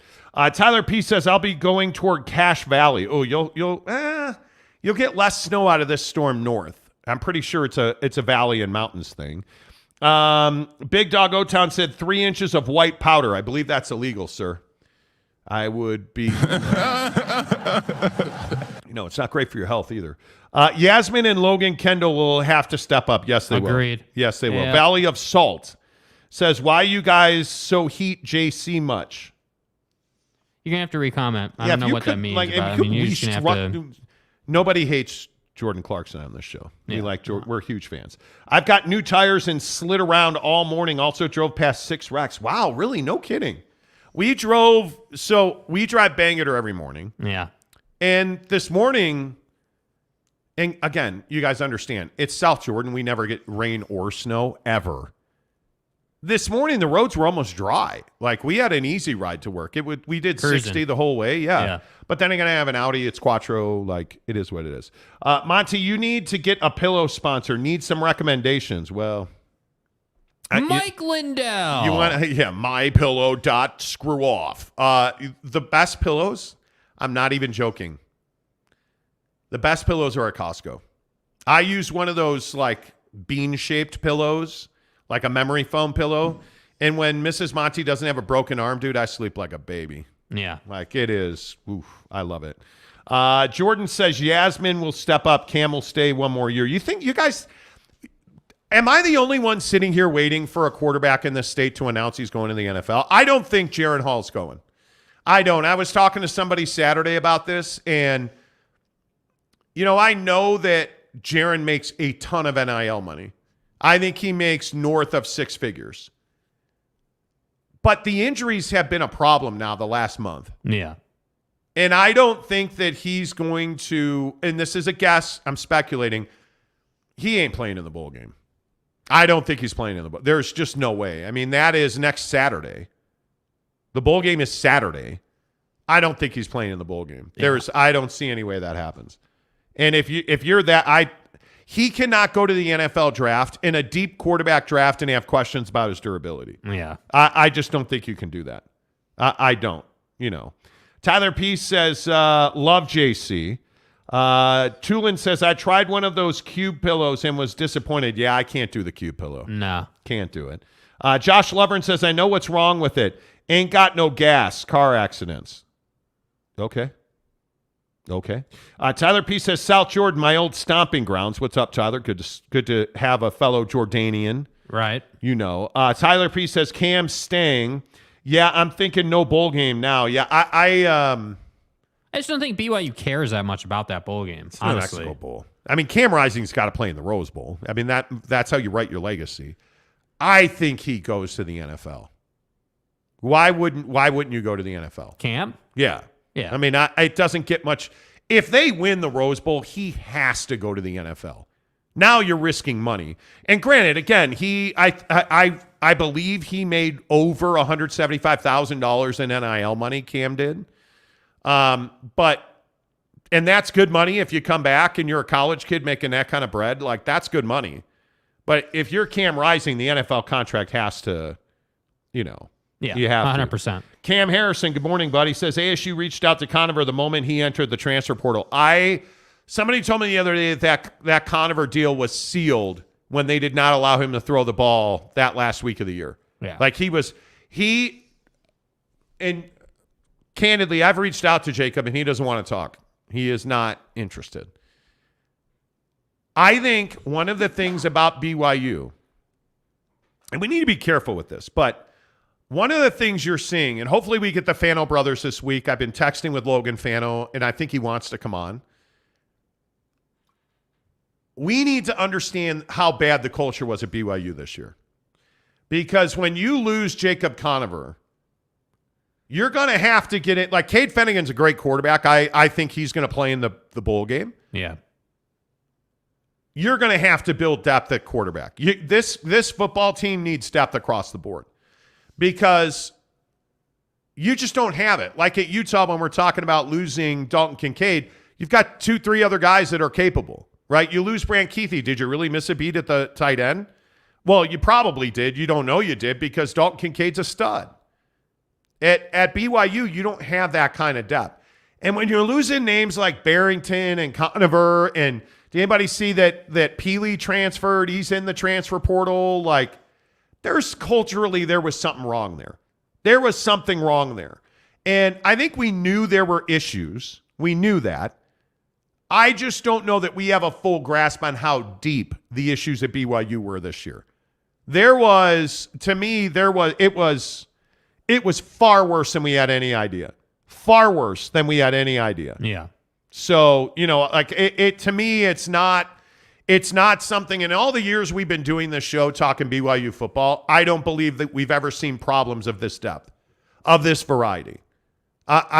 They've always had depth issues on the roster. They've always had recruiting issues, but all those things seemingly went away the last 24 months, the last 2 years. And then they started losing. And something came out of that Oregon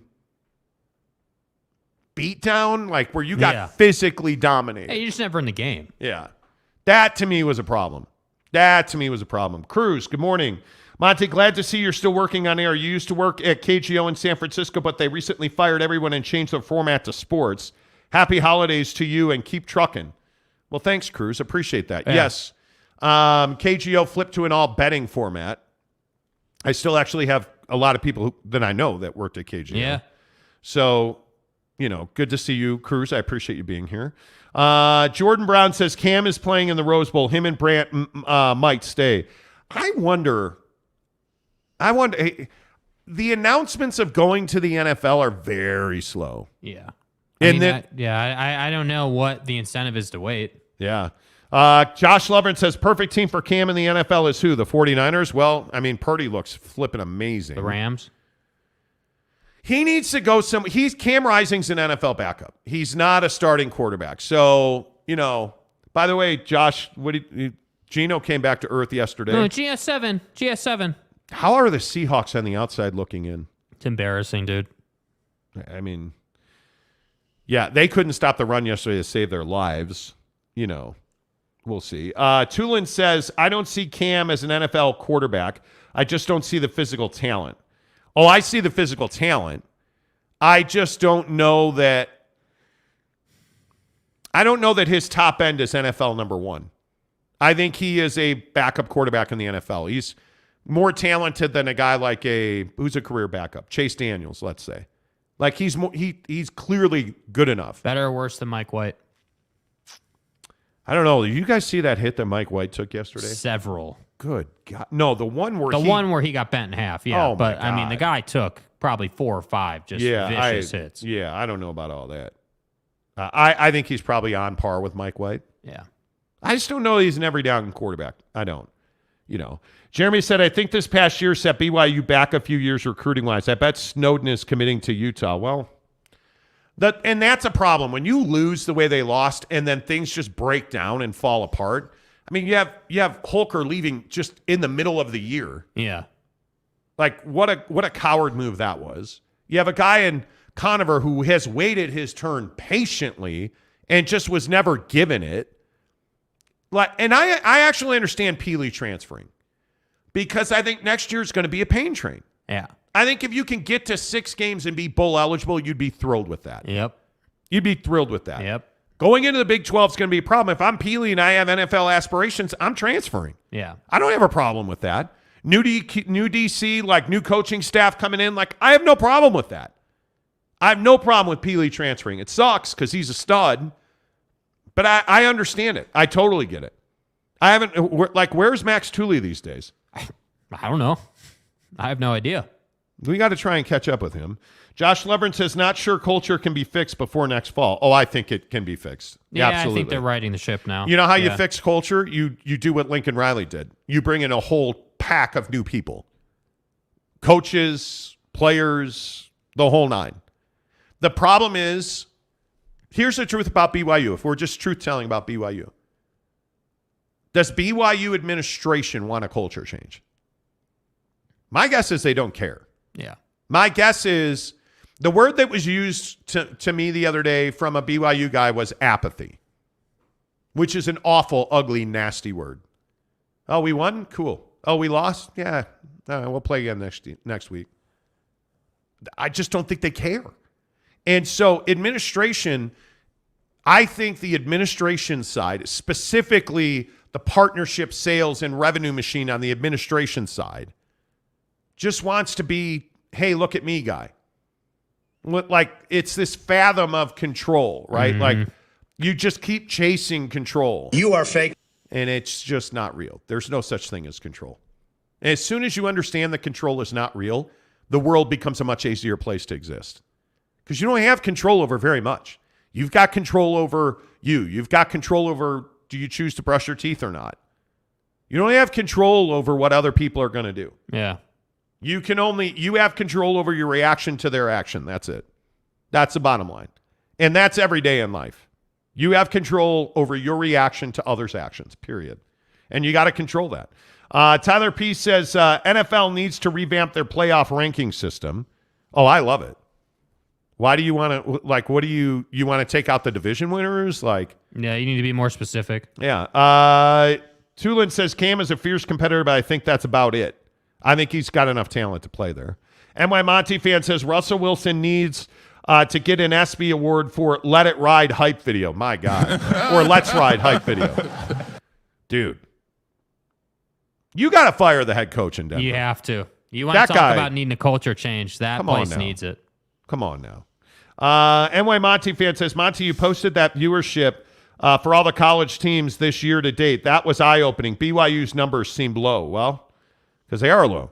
I mean, they but again, fan apathy hit an all-time high. Dude, look how unplugged BYU football fans were on this show through the month of October and November. When you get your ass kicked by Oregon, you think BYU fans want to talk about it? Yeah. I would guess not. Look at those numbers. That's a kick in the groin right there. You want to talk numbers? Why is Ohio State in the college football playoff? Because they have 70 million people who watch their games. And you look at Notre Dame, an average team, 40 million players. 40 million people watch their game. Look, I mean, this is not an accident, you guys. Yeah. Ohio State, Michigan, Bama, Georgia, Tennessee, LSU, Notre Dame, Penn State, TCU, Texas, and Clemson. Massive programs outside of TCU. And TCU's in the college football playoff. They were undefeated the entire year. Yeah. They had a ton of people watching. It's just Dallas-Fort Worth. Nobody gives a crap about TCU. Come on. Apparently they do. Come on. Apparently they do. 40 million people. Like, it's not and this is the problem with BYU. There's missionaries all over the world that watch BYU football. Well, apparently only when they win. And I know that this sucks, and if you're a BYU fan, I'm not trying to kick you in the cojones here, but are you a fan or not? Well, yeah, we're the best fans. Well, how come you don't watch after they lose games? I fill out my tithing card. The honeydew list. But when they were winning, the honeydew list didn't matter. But that's not the question. You watch when they win. Question? You should watch when they lose. But that's not how BYU fans are. If we're honest to God, it's true. You'd rather run to whatever the board for Cougars and like Cougar board and just complain about everything. This guy sucks. Fire that guy. Loser. Ken Neomatalov Lava Loma. Linda. Ken Neomataloma Linda should be the new offensive coordinator. Screw A-Rod. Like, that's what BYU fans are saying this morning. How many tweets? I think I probably got 5 or 6 tweets. Hey, are they going to hire Ken Neomataloma Linda? Like, that's what I got. Yeah. That you complaining. How many days on Cougar board this year were spent ripping Tuiaki? Oh, my God. Josh Levern says BYU fans front running. Yeah, I mean, the only other front runners I know of are people that say GS7. Damn. It's Geno Smith. Damn. GS7. Damn. So I was talking about TB12, and Josh Levern hit me on Twitter. He dropped a GS7 on me. A GS7. Jeremy Bolton, the mayor of Montytown, says, I mentioned it earlier, but LOL, how about Rudy and Zion making a basket at least seconds at the last second of the game? Also, holy Zion's dunk. Sheesh, best dunk we've seen by anyone in 10 years. All right, we should talk about this. Yes. After you shop at Barbecue Pit Stop, bbqpitstop.com, your gift-giving headquarters for anybody, and it's not just a man thing, because women like smoking and barbecuing as well. Because you already know that the best equipment when you say, hey, I need a pellet smoker, Barbecue Pit Stop. Hey, I need pellets, Barbecue Pit Stop. Hey, I want to get my dad a Barbecue Pit Stop. Hey, do they have? Yes, Barbecue Pit Stop. That's all it is, bbqpitstop.com. If you can't find a gift at bbqpitstop.com, you're not looking. Right? So put on the cherry smoke pellet glasses and get to bbqpitstop.com. And stuff. Layton, that's a great store. Logan, that's a great store. See, if I don't start by saying Logan, it screws me up. Yeah, you got to be in the flow. Logan, Layton, Murray, Lehigh, St. George. St. Jeezy. Yeah. St. Jeezy. Yeah, St. Jeezy, You know, Barbecue Pit Stop in St. George, awesome. It's a great place to go gift shopping. And, oh, by the way, if you need any spices, rubs, sauces, wing dust, I need some good smoker wings. Yes. By the way. Yes. By the way, sir. Oh, wow, my girlfriend's taking me out for my birthday. He's just a hack. So you're saying that we're not going to snowboard on Saturday? Nope. Dude, that's not been the plan. Can't do it. It's not been the plan. That's been the plan every Saturday since the season opened. Fucking A. What do we do every Saturday when the season opens? Yes, I know. But you said it hadn't been the plan. Because here's why it's not the plan. Oh, do tell. Because you made the reservation for dinner on Sunday night, not Saturday night. Which is your birthday. Right. So my birthday day, we're going to snowboard, then we're going to go to dinner. Right. This is not rocket science. But what about Saturday? Yeah, Saturday, you're doing your own thing. Okay. That's life. Hey, man. I don't know what to tell you. I get it. Women are more important. I get it. Take that, you clap-having Jezebel! Get your girlfriend a gift at bbqpitstop.com or break up with her before Christmas. It's up to you. So you have no frame of reference here, Donnie. How many dudes break up with their girlfriend so they have to Christmas shop? bbqpitstop.com. Tell me I'm wrong. Dude. Tell me I'm wrong. On. Tell me I'm wrong. Come on, dude. You don't think there are guys that do that? You fucking donkey. But there are. Come on. Tell me there are not dudes out there. Yes, there are. There are. I'm sure there are, dude. Oh, Riley O'Brien, boarding a plane here shortly on my way to the home of Monty, Chicago. What are you doing in Chicago? Going to Superdog? Let's go. Duh. Dude. Idiot. What are you doing in Chicago, O? I want to know.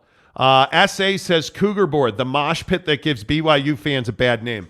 When I used to work at K-Fan, Ben Napoleon Wilson was like, oh, we got it. We got cougarboard.com.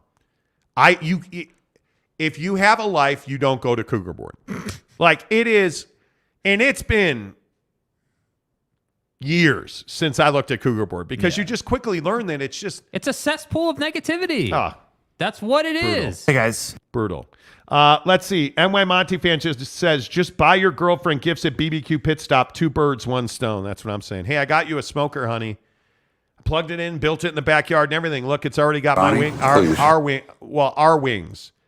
Oh, but right, you're a vegetarian, but here's some vegetables for you on the smoker. Yeah, otherwise known as chicken wings. So do you like your gift? I gave you this beautiful smoker.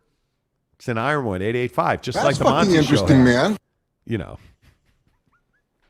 Come on. Breaking up with your girlfriend before Valentine's Day? Cold-blooded, bro. Tulin says, always break up with her before Christmas and get back together in March. Wow. If it wasn't true, it'd be funny. It is funny. It is funny. It is what it is. All right. Can we talk about Zion and this nonsense with Zion and the Suns? Yeah. You don't do what Zion Williamson did against the Suns. Did you guys see it? They're up like 79 points with 5 seconds to go. Fact. So Larry Nance Jr. put a layup in. Okay, nobody really cared. All right, cool. You're up 81 points now. And then Zion Williamson gets an inbound pass and goes down and does a windmill dunk. And it was spectacular. But what are you doing, you hack? Like, in all seriousness, you just don't do that. And his answer after the game was, well, I watched them eliminate my teammates last year. Yeah, because you are too fat and can't stay healthy. Yep. I agree. Go out and win the game. Totally good with that. But do it like you've been there before, dude. And Zion hasn't been there before. Fact. Zion Williamson had no business dunking that ball. Fact. And karma is going to come back to get him. Are the Pelicans may be better than the Suns right now? Clearly won both games. Maybe better than the Suns. What Zion Williamson did, in my opinion, is complete garbage. Well, and what he doesn't understand is he's not played playoff basketball. He hasn't done anything in the league. So, cool, you want to show people up, great, but you might want to get to the business of actually doing something. And no, I'm not here for, Zion's played 10 games in the league. He's an MVP because he put up 35 and 10 every game. I'm not here for that. Do it over the course of 82 games, right? Do it over the course of an entire season. Go to the playoffs. Like actually make an impact in the league. This is what I don't understand about Zion apologists. He hasn't done anything, dude. Like, I get it. He's putting highlights up and he's filling up the stat sheet and he's doing everything he's done. Ja's been to the playoffs, 3 times already? 2 times already? And you're now playing your first games. Zion has been a bust to this point. So to me, that's the issue here. It lacks complete perspective on who you are and where you're going. You're not LeBron James. You're not Kevin Durant, right? You're not any of those guys, right, dude. So maybe you should try getting out of the conference finals and getting to the NBA finals, where Devin Booker's been, where Chris Paul has been, where all those other guys have been, right? Like, maybe you should get there first before you start trying to embarrass people. And obviously, what everybody else said in the NBA, which was, hey, well, maybe you should stop them. And then he can't dunk. Totally agree with that. Totally agree with it. That doesn't mean what Zion did wasn't Bush League. That doesn't mean that when you are up 126, 117, that it's okay to go and dunk a basketball like that. Even the announcers for New Orleans were like, "Oh no." His own teammate, Devontae Graham, is on video being like, "Oh no, don't do that. And he did it anyway. I just think it shows you how immature Zion is. And I think that's the stuff that comes back to get you. Like, Jose Alvarado getting body checked to start the season because he's trying to sneak up behind people. And that team is good. They've got to stop this childish nonsense. Yeah. And they've got to move into being mature. And listen, I understand the Suns-Pelicans is now a rivalry. And I understand that Zion Williamson had a huge game where I think in that game he was, what he scored, 35 points, 7 boards, 4 dimes, a steal on 13 of 17. So he dunks a lot. I get that. But you have to act like you've won something previously. Oh, I know. Maybe win something before you start dunking with a massive lead. Because when you're up 9 points and the buzzer is about to blow, you don't go down and do that. Yeah. Am I being get off my lawn guy? I don't think you're being get off my lawn guy. And frankly, like, we need to talk about the Rudy thing too. Now, Rudy's incident was not nearly as bad as what Zion did, in my opinion, right? Just a layup, like nothing really to it. But it's the premise of it. Back in Utah, didn't need to do that. You know, like clearly was trying to make a point. Like, that's who Rudy Gobert is, though. Yes. I'm not surprised he did that. He's soft and he's immature. Always has been, always will be. Never going to win anything in the league. Been saying that for years now, right? So I wasn't surprised that Rudy did that. And by the way, what's funny is, at least for Zion, you beat a team that was capable of beating you. Rudy beat up on a team that had nobody that could stop him, right? So, like, to me, that was the more embarrassing part of what Rudy did. Jazz don't have anyone that's stopping Rudy Gobert. Like, with all due respect to Walker Kessler, come on. And 801 West Valley's not wrong. Don't like it. Get back on defense. Should have stopped the previous 79 points. And the fans loved it. They did. Will there ever be a repercussion for it? I don't know. Yeah, the repercussion's going to be when you lose in the playoffs. That'll be the repercussion. Yeah. How good is Zion Williamson? Because there are people who are talking about him for MVP, and it's like, dude, come on. Come on. Is he really the most valuable player? Zion Williamson as a guy cannot shoot a jump shot. And everybody, this is the Rudy Gobert argument. Well, he shoots 67% from the floor. He dunks. That's what he does, right? Like, on the season, he is shooting 61%. 35.7% from three, but he doesn't shoot a lot of threes, right? He's shooting 72% from the line. My thing is he only averages 7 rebounds, 4 assists, like 25 points a game. You're telling me that's an MVP right there? He was 35 and 10 every night. We can talk about it. But, like, if you're under 10 boards for his game and what he does and where he's at on the floor constantly, like, I don't know, man. I just don't. I'm not here. It's his first season playing any games. Like, what are we talking about here? Yeah, give the guy credit. He can put up points. Like, I'm not disputing that, but I do think he needs to rebound more. But what I'm not here for is MVP talks. You know, how many ever games he's played now? Like 10 games in or whatever you got right there that he's played in this year? Like, I'm not here for it. You're not playing all of your games. You're not even, you haven't played. I would have to go and look at how many games he's actually been on the Pelicans roster for over the last 2 or 3 seasons versus how many he's played. I'm not here for MVP talks. Yeah, right he now. missed. Remember, he missed the entire season last year. What are we talking about? And before that, he played 61 games in 2021. I mean, the guy just doesn't play a lot of games. I give him credit. He's clearly in better physical condition, and he is clearly in better position to compete night in and night out. But I'm not a Zion fan. Like, you can enjoy watching Luka Doncic play. I hate him. I think, like, I'm thinking of guys I don't like. There are very few NBA players I don't like watching. I don't like watching Luka just because he's such a smug jerk. Crybaby. And a crybaby.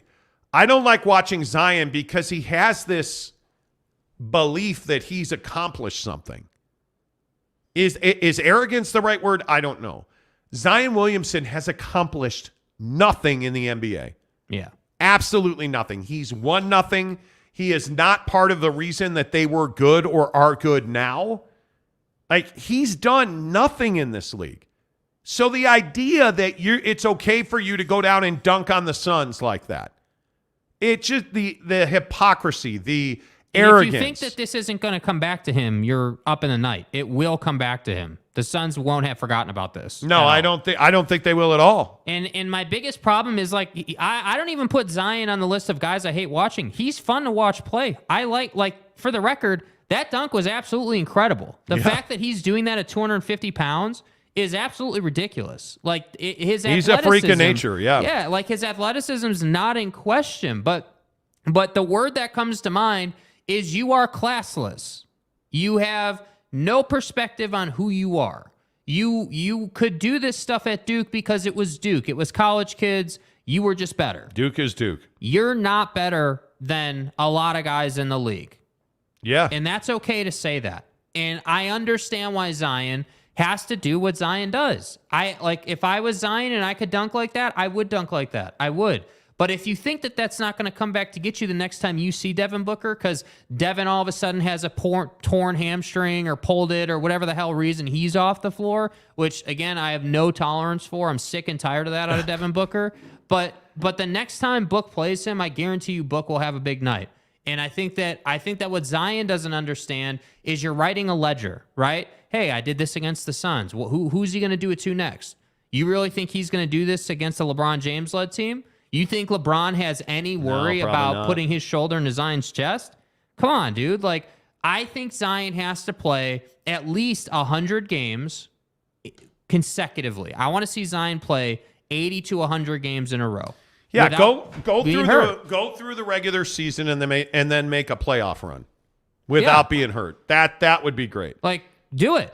By the way, I don't think Book misses a lot of games. 70, 67, 68. It doesn't matter if he's missing a lot of games now. He's missing the games that matter. There was no way you could have missed that second game, dude. Come on. He's got a hamstring injury. I think we can't just skip over that. Like, it's the second game. This was the get-back game against the Pelicans, and you weren't available. Yeah, listen, man. I think the proving ground is ahead. By the way, I think it should be said, the Phoenix Suns are not that team. No. They need to make a significant change. And I don't know how you do that. I don't know exactly what you do there to make that change, but I think the Phoenix Suns need a significant change. Chris Paul is still a good player. You can't count on him. They're missing something. And I get it, they have injuries, but everybody's got injuries, right? I look at the Chicago Bulls. Jesus. How do you lose that game? I don't know if you guys saw it. They lost at the buzzer on just an embarrassing defensive lapse where they give up a lob play at the rim. And I don't even. Yeah. It is so frustrating to me watching that team. I don't even know how you explain it. And I would remind you that the Chicago Bulls gave Billy Donovan a contract extension. Wrong choice. They are now 11-15. 4-10 on the road. Let me put that into perspective. You're worse than the Utah Jazz. And Ayo Dosunmu's regressing, not progressing. And that's a huge concern for those of us that are fans of that team. Patrick Williams is nothing special. Nikola Vucevic, 13 points and 8 rebounds against Atlanta is nothing special. It is. I don't know what to say about this Bulls team. That's a team that needs to make a deal. And listen, if Billy Donovan's not your problem, okay, then the roster's your problem. But I look at the fact that I think they're paying Zach LaVine $37 million a year, and he's averaging 21 points. And he's played 22 games. That's it. Another guy that just doesn't play every game because his knee always hurts. Right? Like Nikola Vucevic is a bench player in this league, in my opinion. He is a big off the bench. Yeah. I don't believe I agree that he is. Oh, wow. Texas basketball coach Chris Beard arrested on a domestic felony domestic violence this morning. There you go. Oof. Good job, dude. The Bulls are a mess. I mean, Patrick Williams, and we talked about this when it was going on. Patrick Williams was the guy that the Chicago Bulls refused to give up to get Rudy Gobert. So let me ask you this now. If you had given up Patrick Williams, if you had given up Nikola Vucevic, and I think the other guy was Devontae Green, and draft picks for Rudy Gobert, are you a better team today than you are? Probably. You're a way better team. Because they're terrible defensively. Again, not terrible. They're not great defensively. Yeah. See, Rudy in Minnesota doesn't work when Karl Anthony Towns is healthy. But you're seeing Rudy have a far larger impact now that he is the guy, right? If you had Rudy Gobert on that Bulls team, let me ask you this. If you had Donovan Mitchell on the Knicks, are the Knicks, no doubt about it, playoff team? Very clearly they would be. The trades you don't make are usually the ones that decide your fate. Yep. And Danny Ainge is living proof of that because he made 2 spectacular deals. The Chicago Bulls and the New York Knicks, I think, are suffering by their inactivity. Yeah. Because neither one of those teams, made trades. Now, granted, obviously Brunson is a huge upgrade for them. But Cam Reddish, who's a guy that you didn't want to trade. Cam Reddish is another guy that now he's not playing games for the Knicks at the moment. Yeah. It's a huge mistake not to make the Don And they're deal. saying they'll move him for second rounders or a guy Huge with equivalent talent. Huge mistake. Let's see. NY Monty fan says, I'll always agree with that take, Monty. There is nothing I like about Luka. Complete garbage. Wonderfully talented player. Yeah. But just all the other stuff. Outside, and his mom's hot. Outside of that, there's not a lot to like. Garbage. There is not a lot to like. Tyler P. says, a question with Zion is, will he actually play at playoff time? He's always hurt. Huge. Yeah. Exactly right, Tyler. Exactly right. Can you count on him? Skinny Dick Nick. I have no problem with players scoring late buckets. The Suns were playing tough defense on that possession, so Zion has every right to dunk. I guess. Yeah. If you don't want him to dunk, stop him from dunking. Period. Tyler P., without CJ, the Pelicans would be a play-in team. Totally agree. Because the other guy on that team you can't count on, and I think it's a big one, the other guy on that team you can't count on is Brandon Ingram. B.I.'s always hurt. Yep. And he is a wonderfully talented player who's played 15 games this year. You can't count on him. Yep. And again, I think that's a team that if they really want to jump up the ladder here, you got to make a trade. Yep. You're one guy away in New Orleans, in my opinion, because you're getting a lot of missed games out of 2 really important players, B.I. and Herb Jones. I think Herb Jones, nobody knows who Herb Jones is. He's a stud, dude. He is absolutely a stud. But look at Jose Alvarado. His 3-point shooting is way better than it was last year. Mm-hmm. They're growing and improving. But you're one player away in my opinion. Injuries are holding them back. Yeah, you're one. Look at the Dallas Mavericks is a perfect example of this. Luka Doncic is averaging 33 points a game. Probably going to win the MVP if that keeps up. They won't go anywhere in the playoffs. Yeah, they're just not built to win in the playoffs. And Christian Wood's been a nice pickup, but again, not to be a dick about it, but Luka Doncic doesn't make you a better team. He does not make everybody on your team better players. Yeah, he's not interested in his teammates. He's interested in him. No, he's interested in himself, and he's interested in football at 50. I mean, it just is what it is with Luka. You know that. He's here for the pizza, bro. It's good work. Football at 50, 10 of the hour, every hour, presented by our good friends at Papa Murphy's Pizza. Again, I guess we're going to need to have the raging debate because you can't put pepperoni on a pizza. No, hell no. I mean, you can, you shouldn't. You can. When you download the Papa Murphy's app, pepperoni is definitely an option.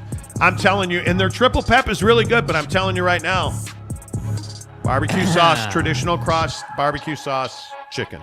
Yeah. Green onions, little mozzarella. Mozzarella. That's how we do. That's how we do. Biggest stories in football this morning. What do you guys make of this Amazon versus Netflix thing?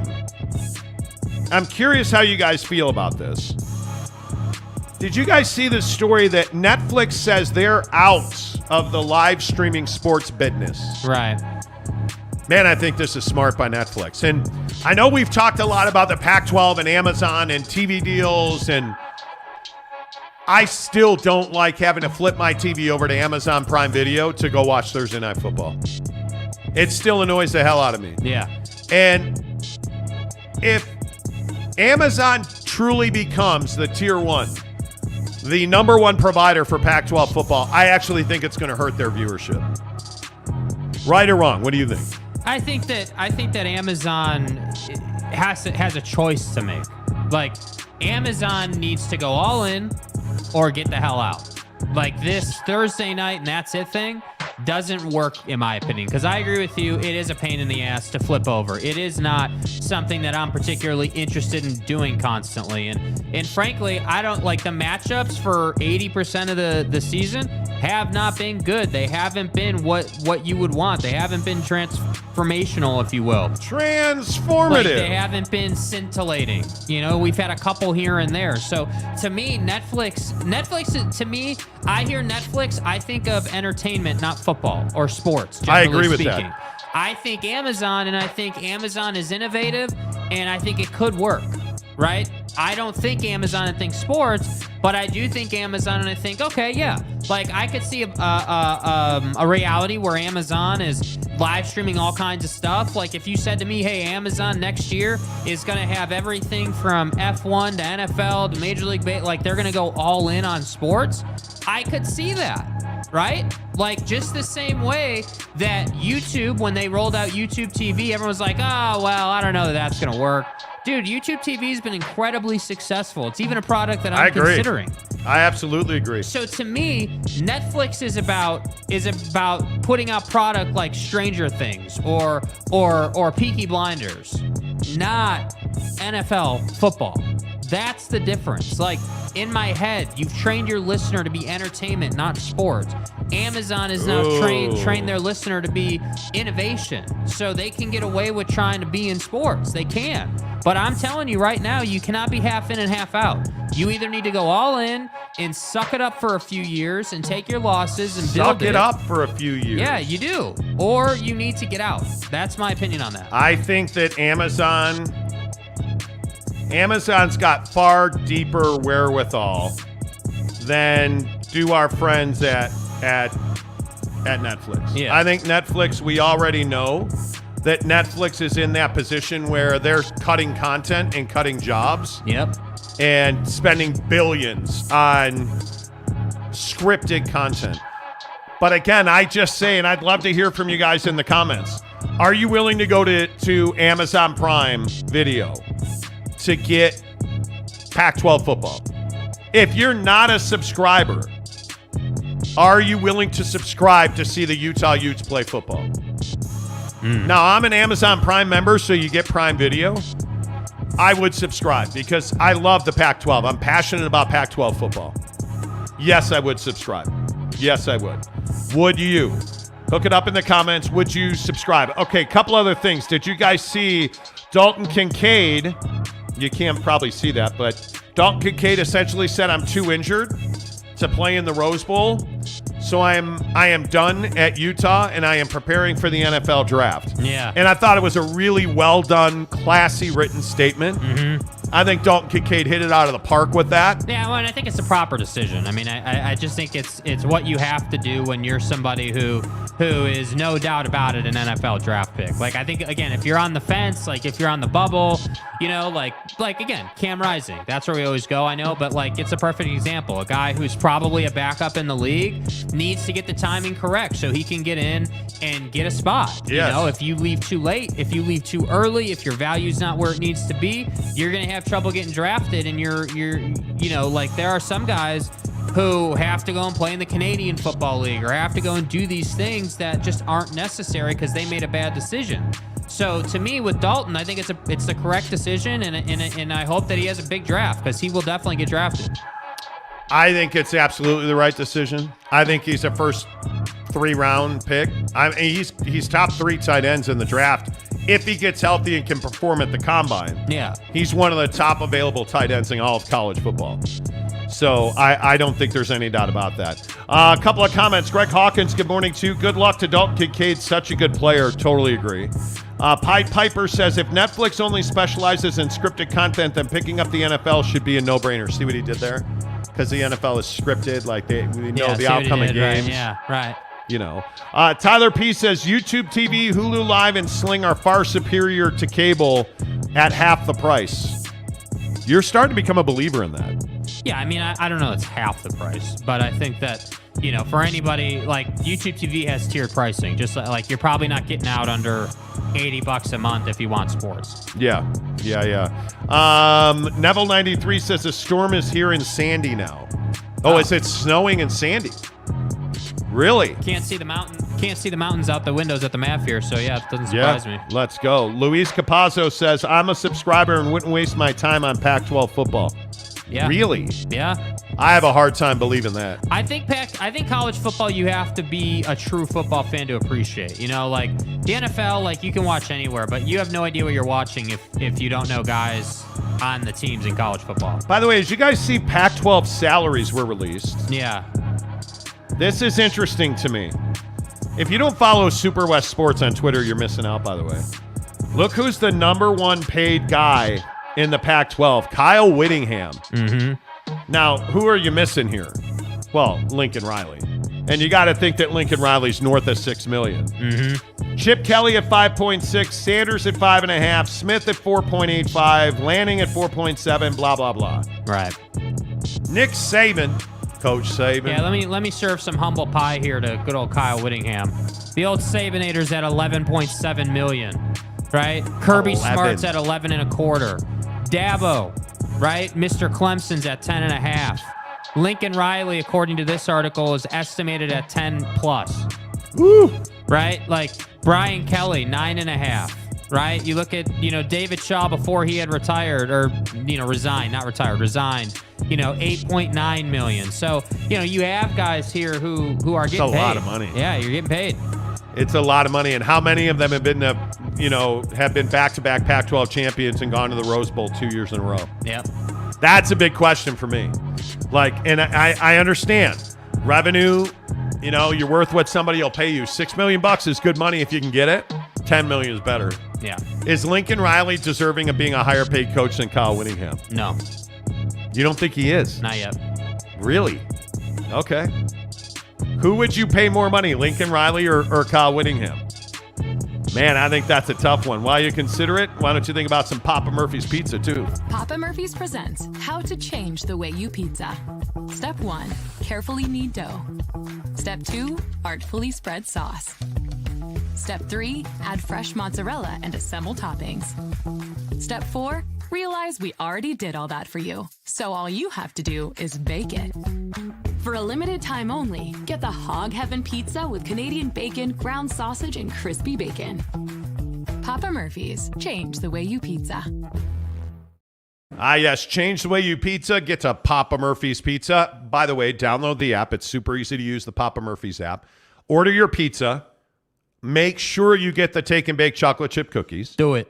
And use the promo code Monty25 to get 25% off your purchase of $25 or more at Papa Murphy's Pizza. Monday night, family home evening, hook it up. Papa Murphy's Pizza. Thursday night football, Christmas break, kids are in, do it. Papa Murphy's Pizza. Luis Capazzo says, I'm paying Papa's tonight. Let's go. What, Luis Capazzo, tell us what your Papa Murphy's What's order your order, is. Man?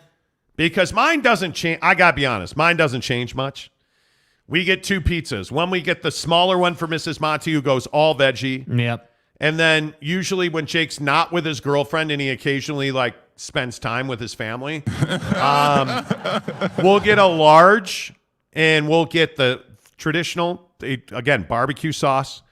I've been doing chicken a lot lately, but chicken, barbecue, cheese, onion mix, green onions, mozzarella. Telling you, it's where it's at. It's where it's at, man. I'm telling you. Yeah. Luis says, I'm going hog heaven. You better tweet me some pictures of that. I need a picture, bro. You better send me some pictures of that. I'm going to need that. The hog heaven, man. Yeah. I mean, I think that if you're, if you own a Papa Murphy's, the hog heaven's pretty hard to beat, but I just love the fact that it's easy to customize. Where are we at on crust, though? Where are we at on crust? Regular crust from Papa Murphy's all day. Regular Are you crust. a deep dish guy? No. You're not a deep dish guy. See, again. It's just tough, dude. Not a deep dish It's guy. a messy sort of... Oh, it's a fork and a knife. It's a fork and a knife. No, dude. When I'm eating pizza, I want to be able to manhandle it. I need to be able to dip it in ranch. Let's go. Yeah, I don't disagree. It's a thing. Like when we were in Mammoth, we go to there's this bar in Mammoth we always go to that has wonderful food.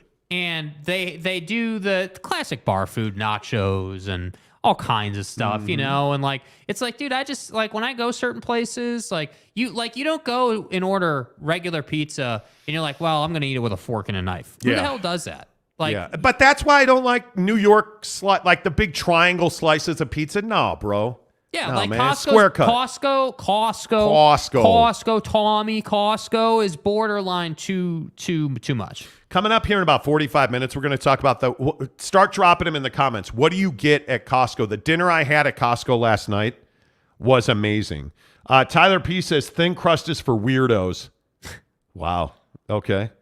Greg Hawkins says, LOL, Lincoln Riley is okay, but Oklahoma fans warn that he's not good at managing games or holding a lead, but he can recruit well. There you go. No. See, I knew somebody was going to say tuck and fold. You're not serious. As men, we are not tuck and fold. Donkey. No. What are you doing, bro? No. Dude, we're not tucking and folding Fold on it this up, show, Monty. bro. No. Come on. No NY Monty fan.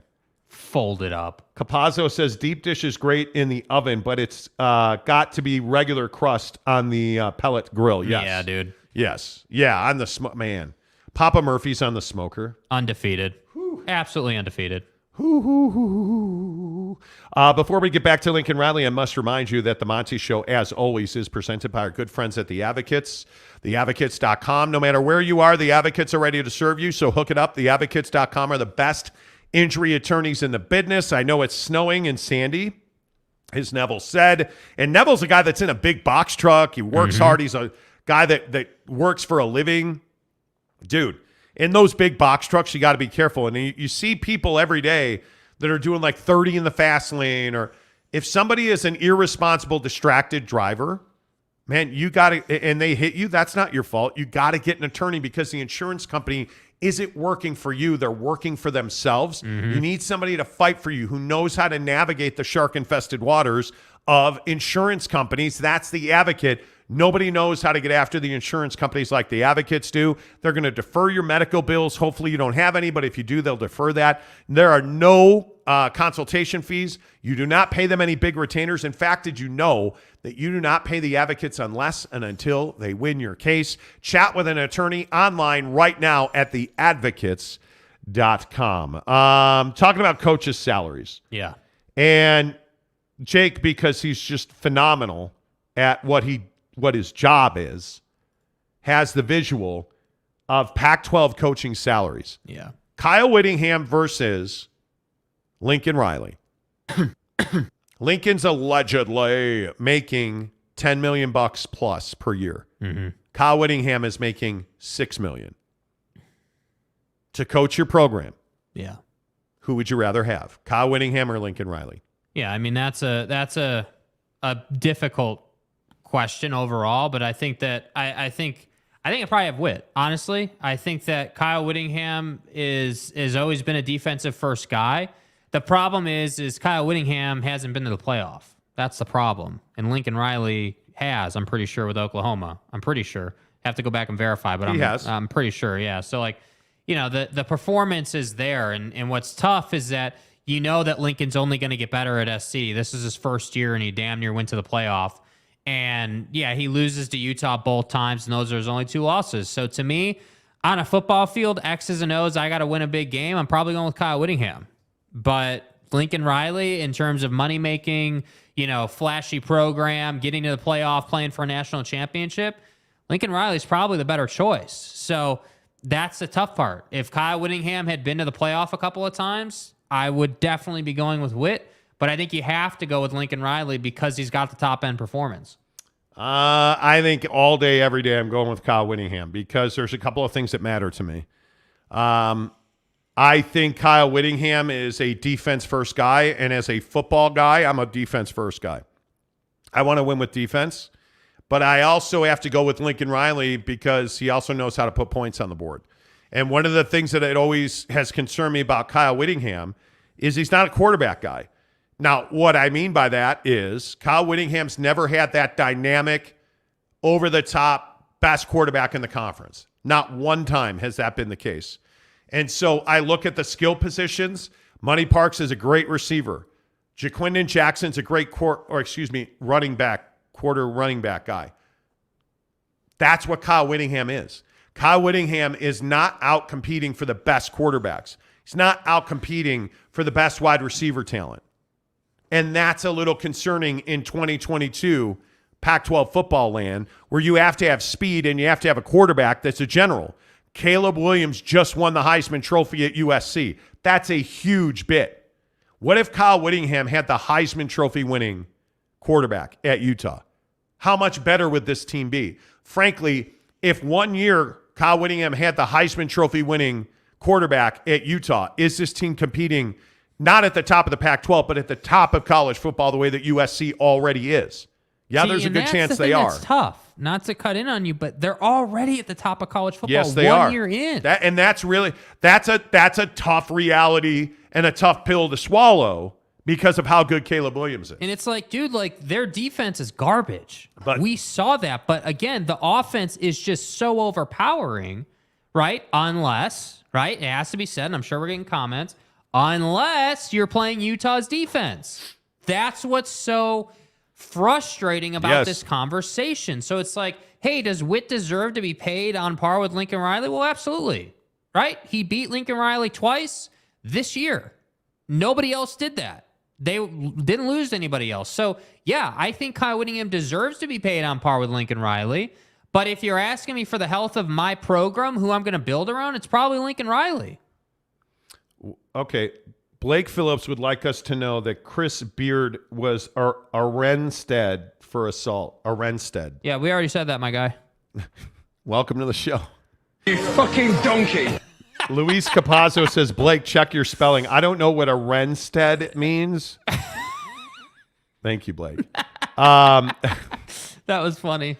That is funny. Tyler P. says, Witt is a great developer of talent. He doesn't need 5-star recruits. Need? Yeah, but dude, come on. You can't get away from the fact that if you ask Kyle Whittingham, hey, if I gave you 5-star recruits across the board, right, and then your 2 deep was full of 4 stars, you're really telling me Kyle Whittingham would say no to that? Well, nobody's going to say no to that. And you're telling me that in your program, Jake, in your program, yeah, you're welcome, that with all due respect, you don't want to use a transfer portal. How much can Kyle Whittingham this offseason right now leverage the transfer portal? Well, he's already doing it. The Fano brothers are a good example of that. He's recruiting his ass off. But, like, that's a unique situation, if you think about it. Well, maybe. You know what I mean? Because that's a BYU, Utah thing. Yeah, but I don't care why. I mean, he flipped Spencer. That's a good win. But what I'm saying is that Lincoln doesn't need to get guys from BYU. Lincoln's getting guys nationally. But so is Kyle. He's recruiting really well. Like, NIL's gotten better. Like, I just think Kyle Whittingham, I want to see a prolific quarterback. I want to see prolific wide receivers. You can't keep running out Devon Vele and Money Parks and not have a number one. Because guys like Solomon Enos, guys like Devon Vele, they're not number one receivers. They're really good, but they're 2s and 3s. And your tight end, and I love Dalton and I love Keithy, but you can't have your tight end be your number one receiver. Yeah. You can't. It is a quick way to mediocrity. The only reason that this team can handle that is because their defense is so above and beyond awesome. If you can, and again, Kyle Whittingham's an old dog. You're not going to put new spots on an old dog. Yeah. You're not going to teach a tiger to change his tricks, right? The point is, right? Kyle Whittingham is who he is. Is he ever going to have a prolific best quarterback in the country? I don't know. This is Coach Saban. But probably not, because that's not how he builds his programs. You know? So it just is what it is, man. Yeah. I think if I had to choose one today, I'm taking Kyle Whittingham all day. I don't even know that I'd have to think about it for a long time. Wow. I don't know that. And if I didn't even get to talk to him, I'm taking Kyle Whittingham. If I got to interview him, I'd have to talk to Kyle about the transfer portal and the offense. Because you can't be a non-transfer portal guy. You can't. Mike Gundy at Oklahoma State's getting left behind. He said, I don't know how many people saw. Mike Gundy said he doesn't like the transfer portal. Me? Well, good luck, coach. Enjoy your retirement. But if I just have to take one of the two, I'm taking Kyle Whittingham all day long. All day long. Yeah. You know. Tyler P. says, give Witt Caleb and see who's a better coach. The problem is Witt can't get Caleb. That's the problem. Couldn't get him in Oklahoma. Lincoln got him in Oklahoma. Got in a transfer portal, got him at USC. Like, that's a big deal. Jaron Brown says USC had a favorable schedule this year. No Oregon or Washington. Who cares? Yeah, it doesn't matter. You beat them. It doesn't matter. Yeah. There's no need to excuse it away. Yeah. The bottom line is Caleb Williams won the Heisman Trophy and never even considered Utah. It just is what it is. You know, Luis says, just think how deep the Utes could go in the playoffs with some 5-star recruits. That's what I'm saying. That's what I'm saying. But you're getting Mo Diabate from Florida. Why would any 5-star quarterback play for Kyle Whittingham? That's the hardest pill to swallow. You wouldn't. That's the hardest pill to swallow. Mo Diabate would, right? Devon Blackman would, right? Right? Yeah. Clark Phillips III would. Oh, but that's right. The best receiver in your program the last 5 years was Britton Covey. That's right. That's right. It's tough, dude. It's tough. And I think Witt is not one who likes change on his offense. You know, and I think Andy Ludwig's part of this conversation because I think that's a Witt guy. Is Andy Ludwig a prolific recruiter? It doesn't feel like it. No. Doesn't feel like it. You know, and you look at guys like Jim Harding who are vital parts of the cog at Utah. Somebody's got to go get a remarkable quarterback because that's what it's going to take to keep up with USC. That's what it's going to take. Ruff's official says Caleb will go to the NFL and be a flop, and USC will be back out of bowl contention. He's not going to the NFL. He's only a sophomore. Which everyone forgets. Caleb Williams is coming back. So you have no frame of reference here, Donnie. I got news for you.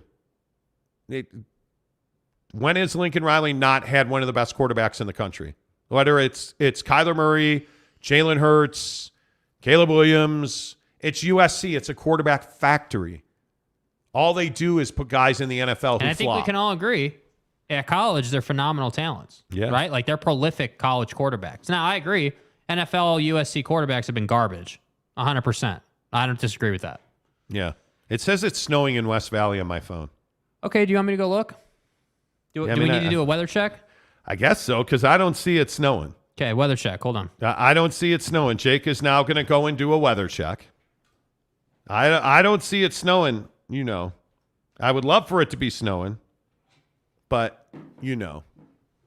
We'll see. Jake's out there looking. Kurt Meyer says Alabama had the number 1 QB and it didn't get Bama to the playoffs. Right, but Alabama also didn't have great wide receivers this year. I mean, it's a total package. By the way, Alabama has had, like, look at Mac Jones. Look at, like, they always have a quarterback. And they're always one of the best programs in college. Are we really having this argument right now? I'm a little surprised by that. Greg, what's our weather report? It's snowing. It is snowing lightly, not vigorously, but lightly. It is lightly. The ground is wet. Okay. Excuse me, the ground is moist. Thank you. Sorry. Thank you. Probably wearing white jeans.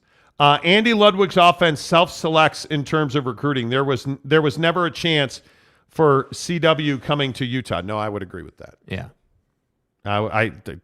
That's not what we're about. Yep. Get wit the program. Get wit instead of with. Get with the program. Yeah. You know.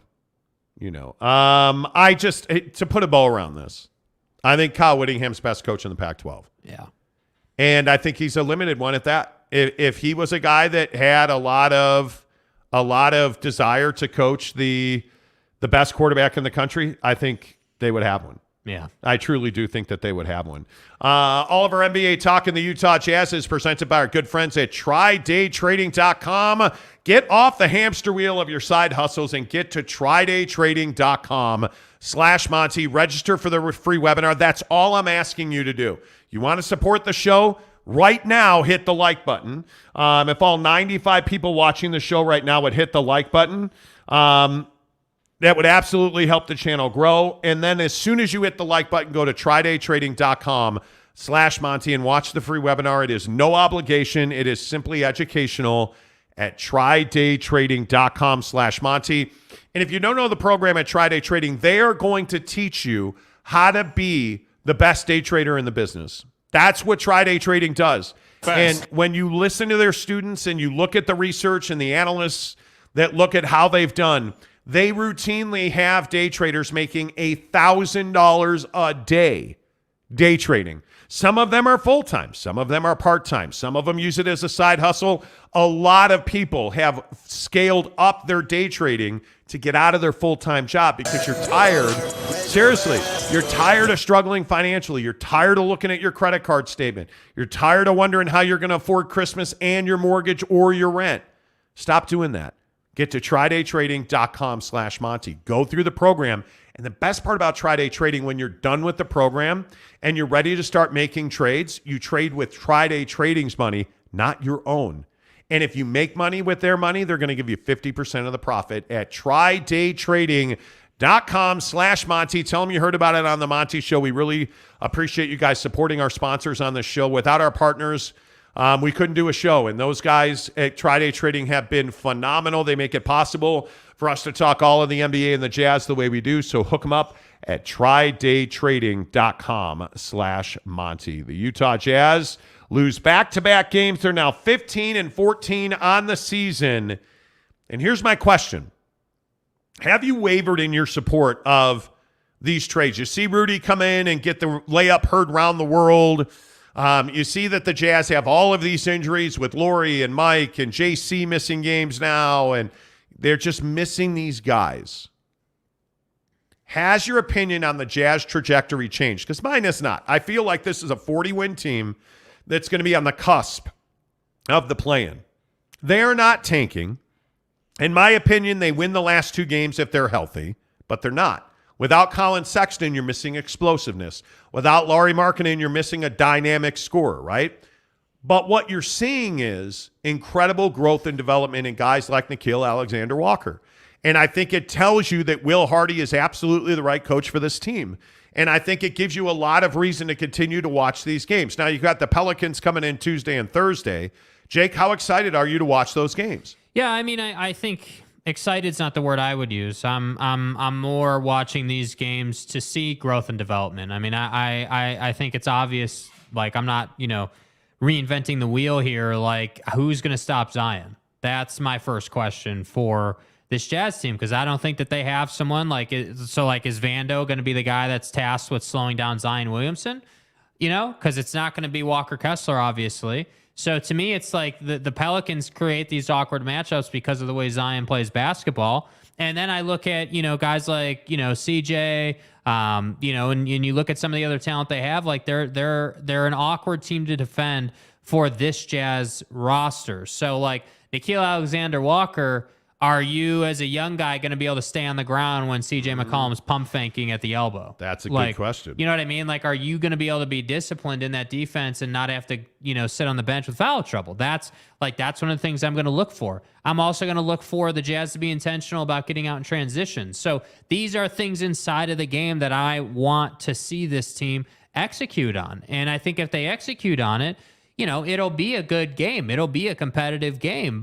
But this is also a thing where if you come out and you're lazy mentally, you're going to lose by 20 to this team. Ooh. And that's why I say it's a rather high-risk game, I think, for the Jazz in that sense. So excited is not the word I would use. I would more use like, I don't have a word. I'm not excited to watch their basketball right now. I'm watching it because I'm interested in the development pieces, not because they're going to go out and win a bunch of games. And I think that that's not unfair. Well, and I don't think it's unfair at all. I think that's absolutely accurate. But I also think when you look at what's coming for the Jazz, they're going to need your support. I thought Andy Larson put out a really nice piece in the Trib about the future of the TV deal. Wait, I thought you didn't say nice things about Andy Larson. I thought that this show we rip every writer and we hate everybody. We hate the media and we don't do that. Being hacks on YouTube, that's how we operate. Right. Blake Phillips says it's snow. Why do you type in all? And first of all, can you learn how to spell, my guy? Like, is that? Am I the only one who gets annoyed when people type in all caps? That annoys me. One of the things I think is so interesting is the Jazz TV deal, and we've talked about this exact thing. And again, just another indication our sources are pretty nails at the Jazz. Yeah. The Jazz have really been trying to build their own channel, their own outlet, because they know that doing a TV deal with a distributor is not going to be the best deal for them financially. It's a losing proposition to stay with AT&T Sportsnet, Rocky Mountain East 683-1 side, standard definition. My fucking ass. That's like going to lose you money, right? You like the cursing drops today. The point is that if I'm the Utah Jazz, I am building my own channel. And I am building my own channel digitally so that you have to go to my website and get into my app to watch exclusive content. I am building my own channel so that my games are in my control, a la the Chicago Cubs, right? And you're going to put that channel on Dish, DirecTV, CenturyLink, like all of your local TV distributors. Or there's only one other option. We're going to put the games on KSL TV. Period. Those are your options if you're the Utah Jazz. The K-Jazz days are over, right? In my mind, why you are not doing a deal with KSL Television, if you don't have another outlet, why are you not making a deal with KSL TV? That makes a lot of sense to me. But what makes a lot more sense is the Utah Jazz need to spend millions and develop a channel, an app, and a digital platform where I can watch every one of their games, and I can get inside the Utah Jazz. And I can see locker room. I can see practice. I can see guys tipping over coolers when they're upset. I want to see guys upset. I want to see guys happy. I want to see guys sad. I want to see Will Hardy chewing somebody's ass. Like, I want to see that. Take me places I don't usually get to go. That's what I want to see. Yet, will they do that? I don't know. They're trying. I think they're trying desperately. But I think it's really expensive. And Ryan has put a ton of money into the building. Mm-hmm. So, again, I just ask, you're the Utah Jazz fan. You want to watch their games. Where do you want the Jazz to go with their TV deal? What is going to work for you as a Jazz fan? Because I think that's the really big question here. Mm-hmm. It's not, are the Jazz going to win and lose games? The question is, where will the Utah Jazz be on television a year from now? And what are you willing to do? What are you willing to do? All right, let's get some of your comments in here on the Jazz. Let's see. Glenn Holbert says, I'm such a child. Lightly but not vigorously, the ground is wet. Sounds like the beginning of something fun. Jake, do you want to defend your childish comments? No, I'm good. Okay. Appreciate you, Glenn. Greg Romano says, Wit at Utah is similar to Fua Gonzaga. Great coach, great program. Why leave? Yeah, he'll never coach anywhere else. NY Monty fan, we all knew this is where the Jazz would be. We know that they weren't winning 50, and we were all happy, surprised to see them doing so well out of the gate. Absolutely right. Yep. Kurt Myers, good morning to you. Kurt, Jazz play next man up, and they are always in the game. The growth will only make them a better team. Totally agree. Totally agree. Greg says, I would love to see a dunk on Zion. Zion's fragility will stop Zion, by the way. Totally agree. Luis Capazzo, I'm still good with the trades. Anyone that really watched the Jazz the last few years could see this blow up coming. Absolutely. Yep, agreed. Absolutely. Provo Pit Barbecue. Dude, where you been, bro? Good morning, gents. Been a while. Thank you for the content. Congrats on your 850th show. Thank you. Yes. Today 850? Today is 850. Wow. Today is 850, which is crazy. Wow, so we're going to break 1,000 next year. Yeah, Provo Pitt, good to see you. Oh, easily we're going to break 1,000. Like in Q1 probably? Yeah, we're going to break 1,000, 30, 60, somewhere in spring we'll break 1,000. MY Monty fan says, something that works anywhere and everywhere. Make it easy, fair priced, and possibly interactive. And I know it's outlandish, right? I know everyone calls me stupid, but I don't know why you don't just live stream your games on YouTube. Because you would make that money back. Like, what nobody understands, and I get it, the NBA has rules and you have to be on TV. I respect that, totally understand why they got to check that box.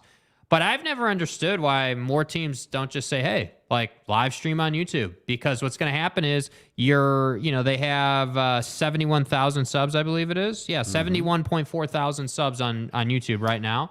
If you were live streaming all your games and people could easily access that, you really think that you wouldn't be getting like millions, just incredible money off of YouTube? Like that's what I don't understand. And by the way, it's free. Like you don't have to sign a TV deal. Like it's free. So that's why I'm saying, like, the problem is the NBA streaming package and exclusives. Yeah, and it makes it tough. I know there's a lot of rules and things that you have to work with when you're in the league. So that's why they need their own TV channel because of, all the red tape. And I think that until that happens, your fan base is never going to be really fulfilled. The thing that I think people don't want to talk about, and Andy wrote a nice piece. You got to sell the hell out of it. Yeah. That's what it is. And I think one of the things that people are concerned about, and again, my guys at the Jazz tell me this all the time. We are not a revenue-generating organization right now. They're not. Their sales operation is not spectacular. And it's something that frustrates people there. Their content creation is not spectacular. Yeah. And it's something that frustrates people there. They have an opportunity to do all of this stuff. And it's hard just to get post-game media sessions streamed or posted or it's tough. I mean, you look at the way the Jazz do business, and you have to ask yourself, how are they not the Lakers? How are they not Golden State? Well, we're in a small market. Doesn't matter. The market size is not the issue, right? You look at their website, and I look at the Utah Jazz, and I just don't see that they are fully leveraging their operation to be spectacular. Yeah. Like you look at their, like you have to go look for their video highlights on their website. It's not the first thing. The first thing that I should see on their website is a video highlight package. But when I go to their website, obviously it's the NBA.com website, but it's not the first thing. It's not the first thing that you see is not video highlights. The first thing that you see, obviously, is, scoreboard and schedule and, hey, buy tickets. The first thing I need to see is a video package. The first thing I need to see. The concept to me that's never really stuck with the organization is people aren't going to buy more tickets if you just beat them over the head with buy tickets. No, they're not. That's not how it works. You need to generate interest in the club, and the way you do that, it's like the Wrexham show. Think about that. Like, how many people want to go and watch the Wrexham Football Club just because of the show?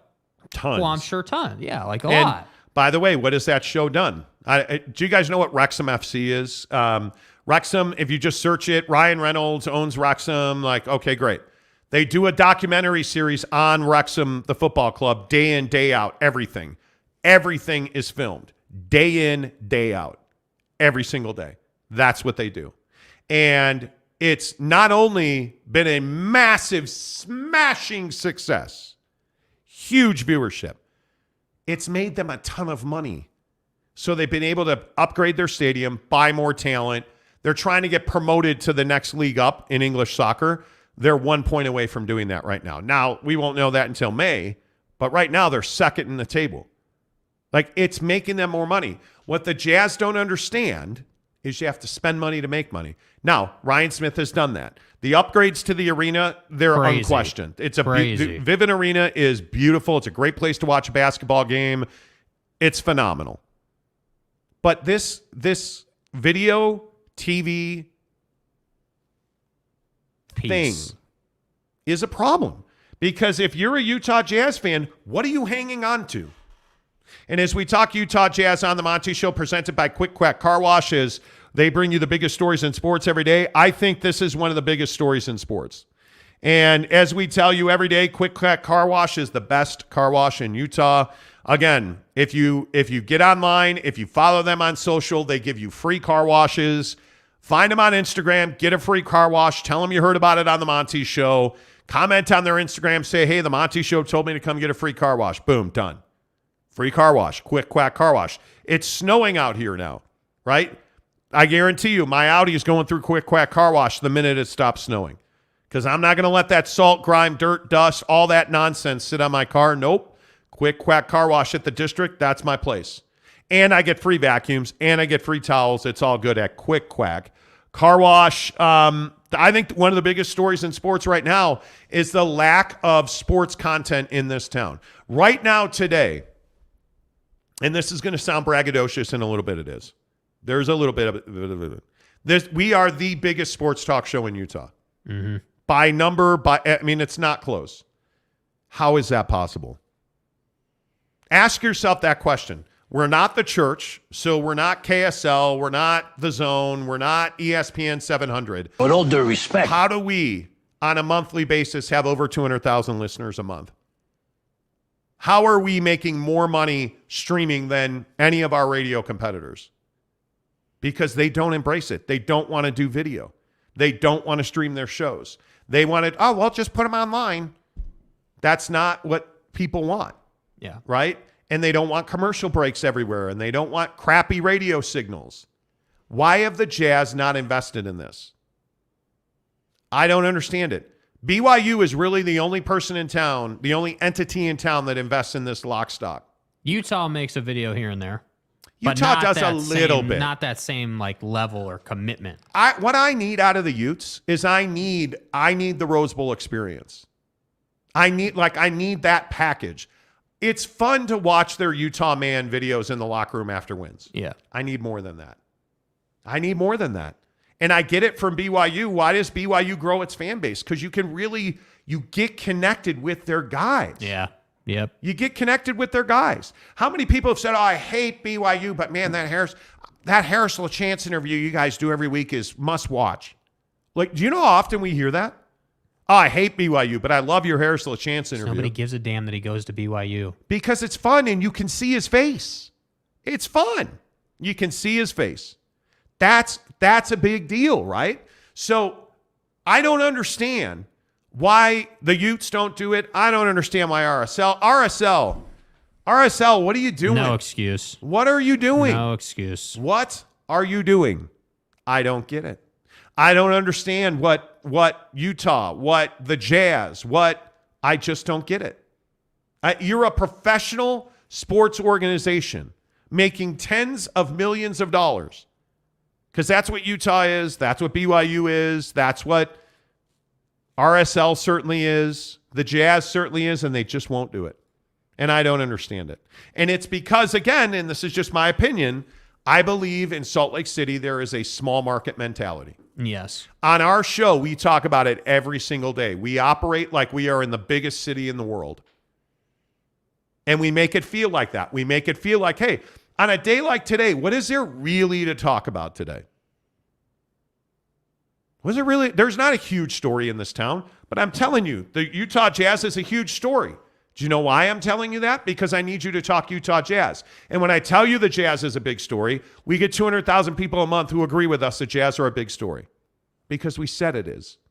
And when we say, hey, the UC Board of Regents meeting on Wednesday is the biggest story on Wednesday, it is going to be the biggest story on Wednesday because we said so.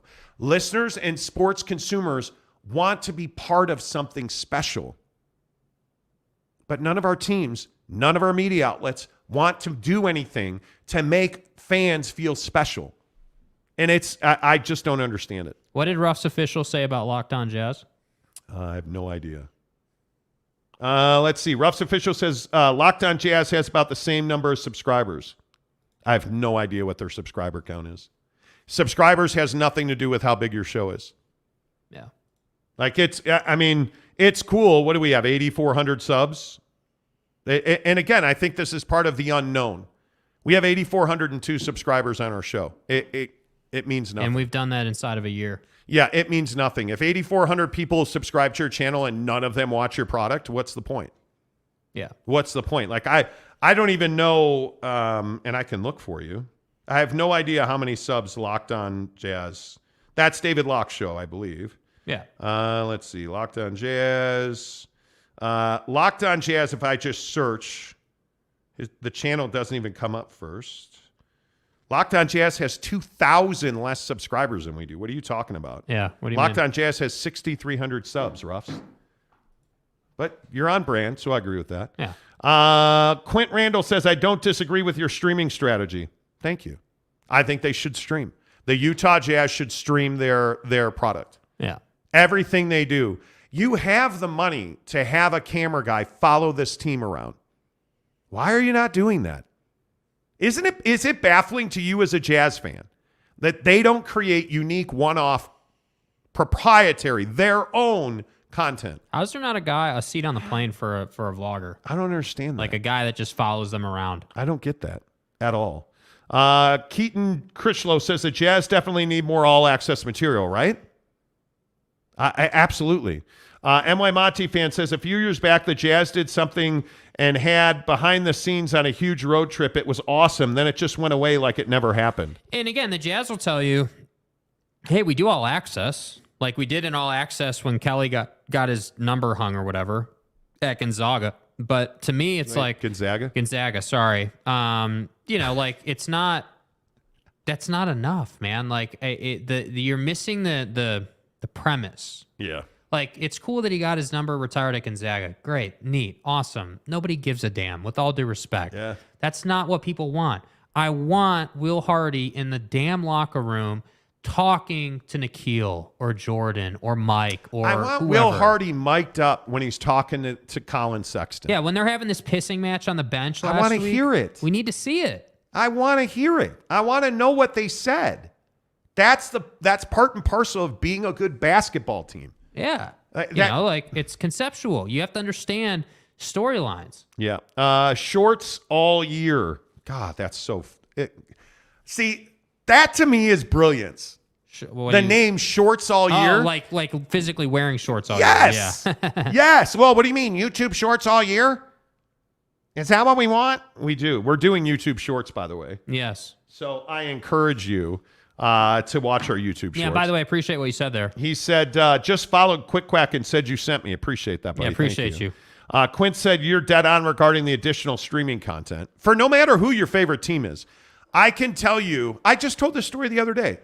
Last Thursday night, I think it was, I was laying in bed. You know what I was watching? Behind the scenes Chicago Cubs in my memories of the 2016 weight room meeting that won them the World Series in Cleveland. Right there. You've never seen the episode, right? No, I have. But no. I mean, so for someone who's never seen the episode. Yeah. Like, think about the boxes that checks. 2016, World Series, Chicago Cubs, weight room speech. Is there anything about that you would not want to consume? Hey, 2022, locker room speech, play-in tournament to win or something. Utah Jazz. Is there anything about that as a Utah Jazz fan you would not want to be a part of? Is there anything that you don't want to be a part of if I said to you, hey, Danny Ainge is calling Donovan Mitchell to tell him that he's been traded? Oh, by the way, did I mention we have it on tape and it's going to be part of the next Inside the Jazz episode? That's going to premiere Wednesday at 2 o'clock in the afternoon. Are you going to watch Wednesday at 2 o'clock in the afternoon? You're damn right you're going to watch. Yeah. Danny Ainge telling Donovan Mitchell he just traded him to Cleveland? That's what I'm talking about. Ryan Smith. Hey, by the way, on the next episode, Ryan Smith is going to let Quinn Snyder go. And you're going to see it in real time as it happened on Inside the Utah Jazz. You're not watching that the minute that it's available. Hell yes, you are. Greg Hawkins says, trust me, the sub count does not equal engagement or visibility at all. At all. The way that YouTube works, and to take you behind the scenes, the way you make money on YouTube is people watching your stuff.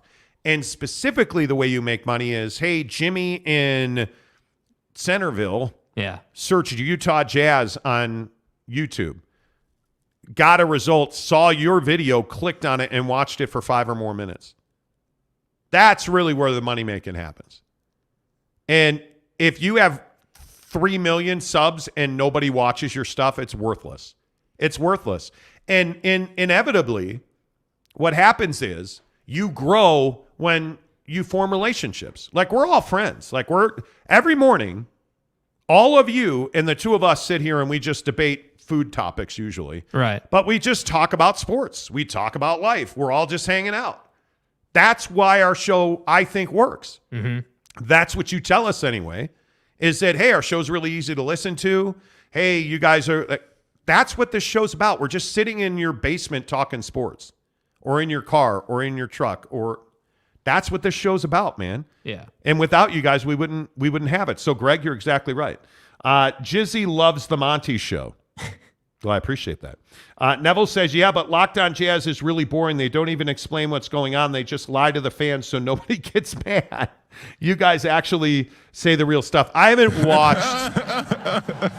watched Locked On Jazz in a while. I don't think it's fair to compare that content to our content. No, with all and due David respect. works for the team. Like, he's got to be really careful. He's not in the position that we're in. Yeah, David's With all due respect. in a very difficult thing. Greg says, it's baffling to me as Jazz fans that I can't even watch the game on my TV provider. Baffling. Yeah. Baffling. It was funny. Gail Miller was at the game the other night, and I almost walked up to her and said, why'd you make that TV deal? What you did what now? Because it's amazing. Brother, good morning to you, sir. He says, if Utah had a bunch of basketball, including soccer, what about baseball, including NHL? They need more atmosphere and play better performance. Well, you need a better performance. There's no doubt about that. Ron Nuren says it's because Monty is a big dude with a fatal punch. Could be. Exactly. That's why I don't punch people in the face. That's a conversation we had last week. Keaton said the Jazz will put out a couple of 2-3 minute videos a week, but we need a deep dive into the team. You need inside the Lakers. Like, the Lakers are maybe the best example of this. Yes. They're not good. Yeah. And they tell us they're not good. They show us guys hurt. They take us inside. Like, you have to do that. You have to do it. Kurt says, opinions matter on your show. As a poster, I can be roasted one day and accepted the next. Yeah. I think the community, I honestly think that you guys all comment and talk and debate and go back and forth is what makes this show great. I don't know that we're any talented or any more entertaining than anybody else. You guys make the show. There's no doubt about that. 100%. Jeremy Severe says, which team does the best content? I mean, that's subjective for sure. I mean, Yes Network does a whole lot of good stuff. Like, do you mean locally? BYU, it's not close. BYU, by far, it's not close. The Yankees and Yes Network, the Nets and Yes Network. The Flyers. The Flyers do really good YouTube stuff. Michigan State, hockey, football. Yeah, man. The Maple Leafs. The Lakers do really good stuff, man. Like, the Lakers. The problem is, I think NBA guys are so, like, the Warriors do pretty good stuff. Like, I mean, the problem is there's not a lot of it. There's not, and it's coming. More and more people are getting on board. YouTube's exploding. I think you guys know that. Let us hear it, see it, and we'll pay for it. Exactly right. Yeah, and I just think that the other piece to this that I think, gets ignored a lot is age of consumer. I mean, you have to understand that, you went from having, again, with all due respect to the Millers, just a really old leadership and ownership circle to now a young one, right? An energetic one that it's kind of this young go-getter. Tech billionaire. And I think the tough thing for Ryan, and I really empathize with this position that he's in, is like, hey, it takes time, right? Like, we told you on the show, I don't know, must have been, month or two ago now. You can go back and find it. But we talked about the TV deal in depth, in detail about their current situation and what Ryan would like it to be. And we kind of went into that. And so I empathize with Ryan Smith. I understand it's probably incredibly frustrating that prior ownership signed this deal that you're stuck in right now. And I'm cool with that. But I swear to God, if next season, right? Because we were told, hey, this is the final year of this current TV deal. Streaming options. Right. Streaming options. We're going to roll out a whole thing. So I swear to God, if next year there's not a whole rollout of streaming, new TV channel, inside all access, inside the Utah Jazz, whatever you want to call that, like all of that stuff, then I will be really disappointed. But right now, I just don't think Ryan has a lot of choice with that. Now, the YouTube stuff, there's no excuse for that, in my opinion. There's no excuse. You have $100,000 a year that you could allocate to a kid. Like, if you are a professional sports organization on any level and you are not creating native content on YouTube, you're screwing it up. Yeah, that's just the way it is, man. I want to be really clear, like that doesn't come from a place on this show where we're even hating on the organization. I just think it's the reality of the business. It just is what it is. Like, you have to do it. You have to do it. Just the same way that we started doing this short stuff. And again, I'm happy to say it. I know for a fact we're not the best, the greatest thing since sliced bread, right? But it is a humbling experience to know what we've been able to accomplish through the YouTube platform. And the reason we started doing shorts is because it was like, okay, well, if we're going to be YouTubers, if we're going to be the guys who are on YouTube, then we need to be doing everything that YouTube has to offer. So that's literally why we started doing the short stuff. Yep. And I feel like the Jazz need to take that same approach. If we're any kind of professional sports organization, you know what? I feel like the English Premier League clubs do this really well. And I know we're not a soccer channel, but when we're talking about content, the English Premier League clubs do a great job of kind of bringing you behind the scenes and like showing you and like all that stuff. Yeah, I think the English Premier League does and they have rabid fans. Yeah. Rabid fans. Who are hungry for it. Yeah, you have to do it. I think the NFL does a really good job of it too. Mm-hmm. I think there are certain NFL teams who do a better job. But I feel like in the NFL, there's a benchmark that's been set sort of like it's just a given that you have a camera guy there during the locker room celebration. Well, and it's because of NFL films. Well, it's like the Baker Mayfield thing, right? Handing out footballs. It's like there's always going to be coverage of that. Because it's NFL films is absolutely the dominant beast. Yeah. As is Barbecue Pit Stop, bbqpitstop.com. The gift-giving destination for every dude in your life is bbqpitstop.com. And you already know that things like Traeger grills, Big Green Eggs, Yoder's, Camp Chef, pizza ovens, you name it, they've got it. All the best equipment. But a lot of times, your guy will have a Traeger smoker already. But does he have the mat for the ground in front of the Traeger? Does he have the beautiful weatherproof cover for the Traeger to protect his smoker? Those are the things that gift giving is all about. Those seasoning sets that you can get that have rubs, spices, all kinds of great combinations. Box sets that you can give as a stocking stuffer, done. You can get that bottle of Asado seasoning. Put it in the stocking for your dad, your brother, your husband, your friend. Hook it up at bbqpitstop.com. They'll even ship to you at bbqpitstop.com. But I would always tell you, go to one of their 5 Utah locations from Logan, Layton, St. George, Lehigh, and of course our good friends in Murray, Salt Lake. I'm telling you, no matter where you are, and I should be corrected again, it is St. Jeezy, as we were told earlier in the show. And you got to put a little spin on it, St. Jeezy. Yeah, apparently they've officially changed the name of St. George to St. Jeezy. So down in St. Jeezy, you can get Barbecue Pit Stop as well. I love it. But you're buying the humans at Barbecue Pit Stop. They're just all good dudes to do business with. So make sure you tell them you heard about it on the Monty Show. K. Nuren says, I need to find the Jazz on my phone, but can't. You are right. If you're not being found on people's phones, you're not doing it right. Let me ask this question. I think this is fascinating. How many of you are not even home most times when the Jazz would be playing a game? Think about that. Like, for a variety of reasons. I'm not even saying you're the guy that works night shifts or anything like that. Maybe you've got 3 kids and you got to take them to figure skating practice. Maybe, like, we all have a life and we all have things that we're doing.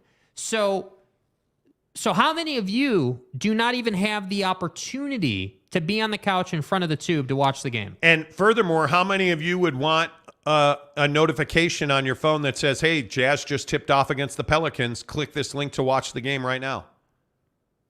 Like, you can, that's what the Jazz don't have. How many of you have notifications on our channel turned on so that when we do go live, it pings your phone? Because I know for a fact, and I'm not even doing this as a bit to try to get you to do it. I'm being really serious here.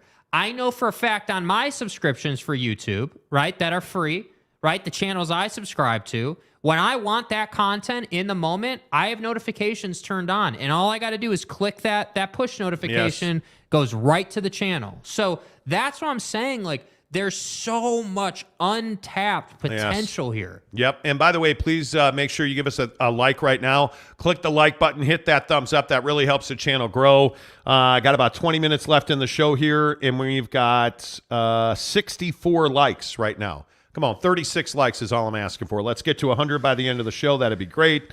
Let's get some of your thoughts more on this. Kenai Johnson says, Zion is built like a green egg smoker, but with hops. That ain't wrong, KJ. That is not wrong. That's well done.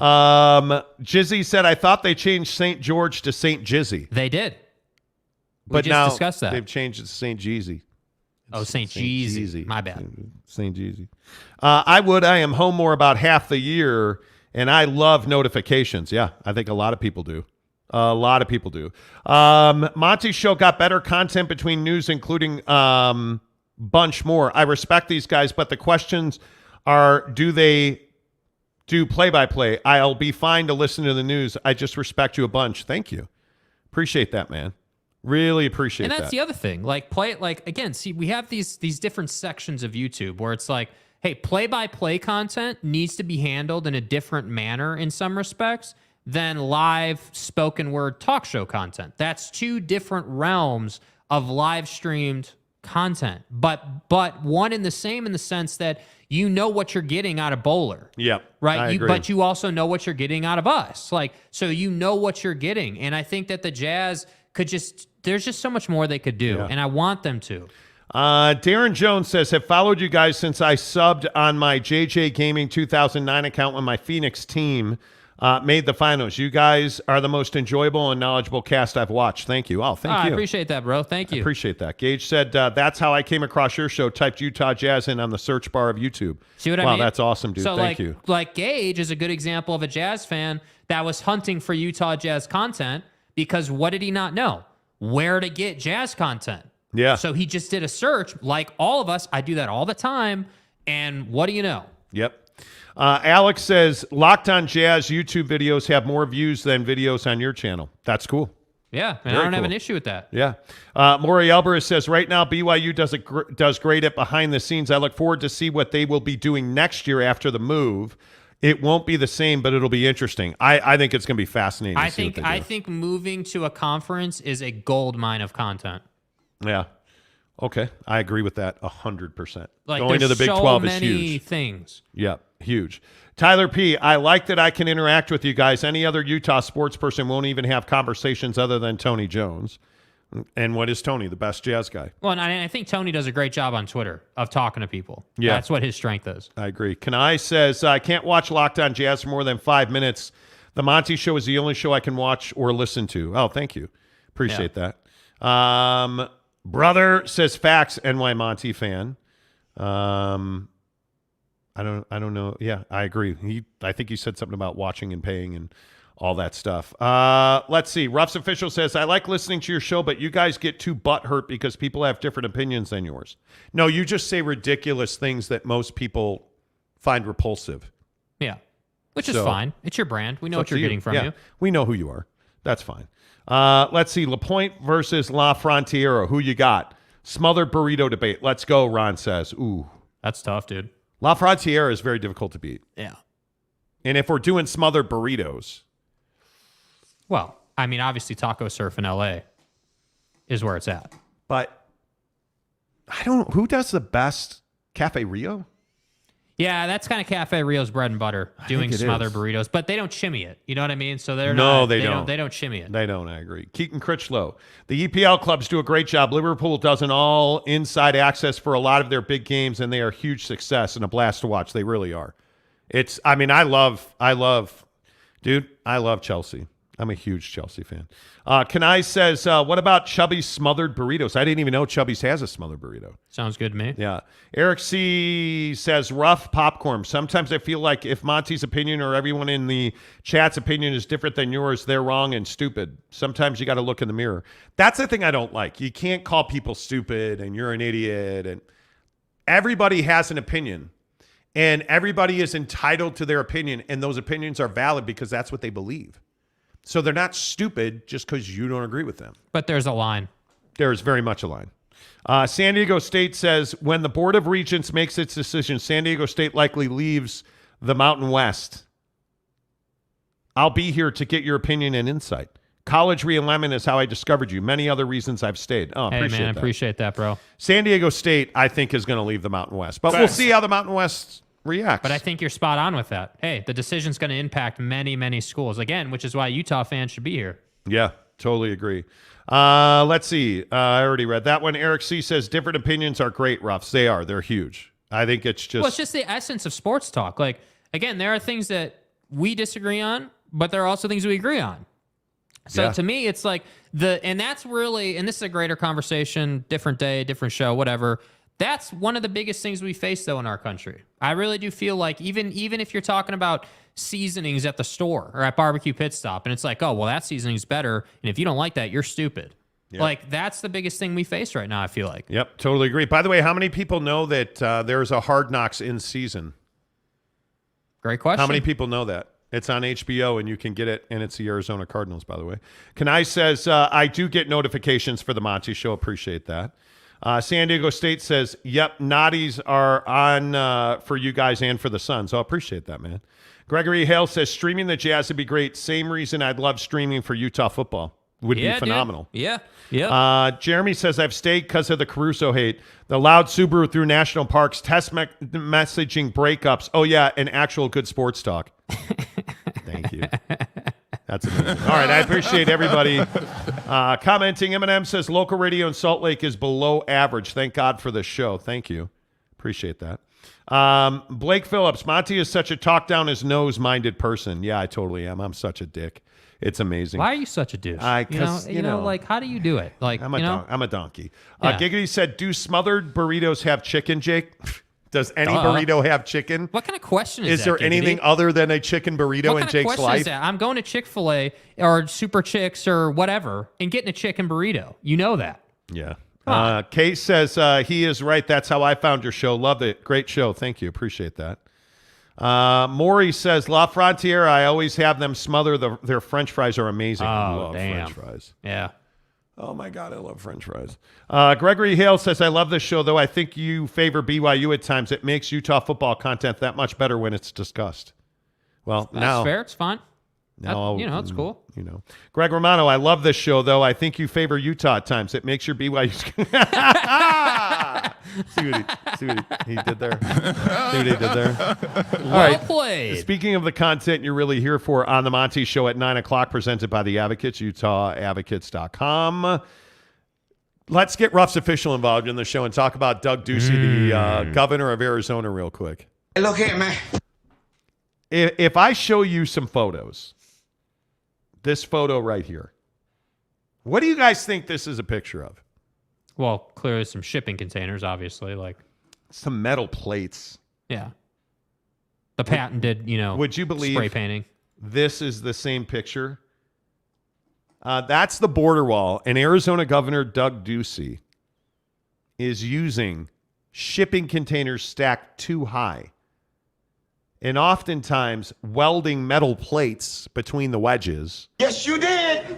Yes, you did. To build a border fence that is not keeping people out. In fact, it makes it easier to cross the border in certain areas where the fence was built. But here's the real issue, and this is the problem with Governor Ducey. One, he said he is fast-tracking this so that the Democratic governor who won, Katie Hobbs, will have to deal with it.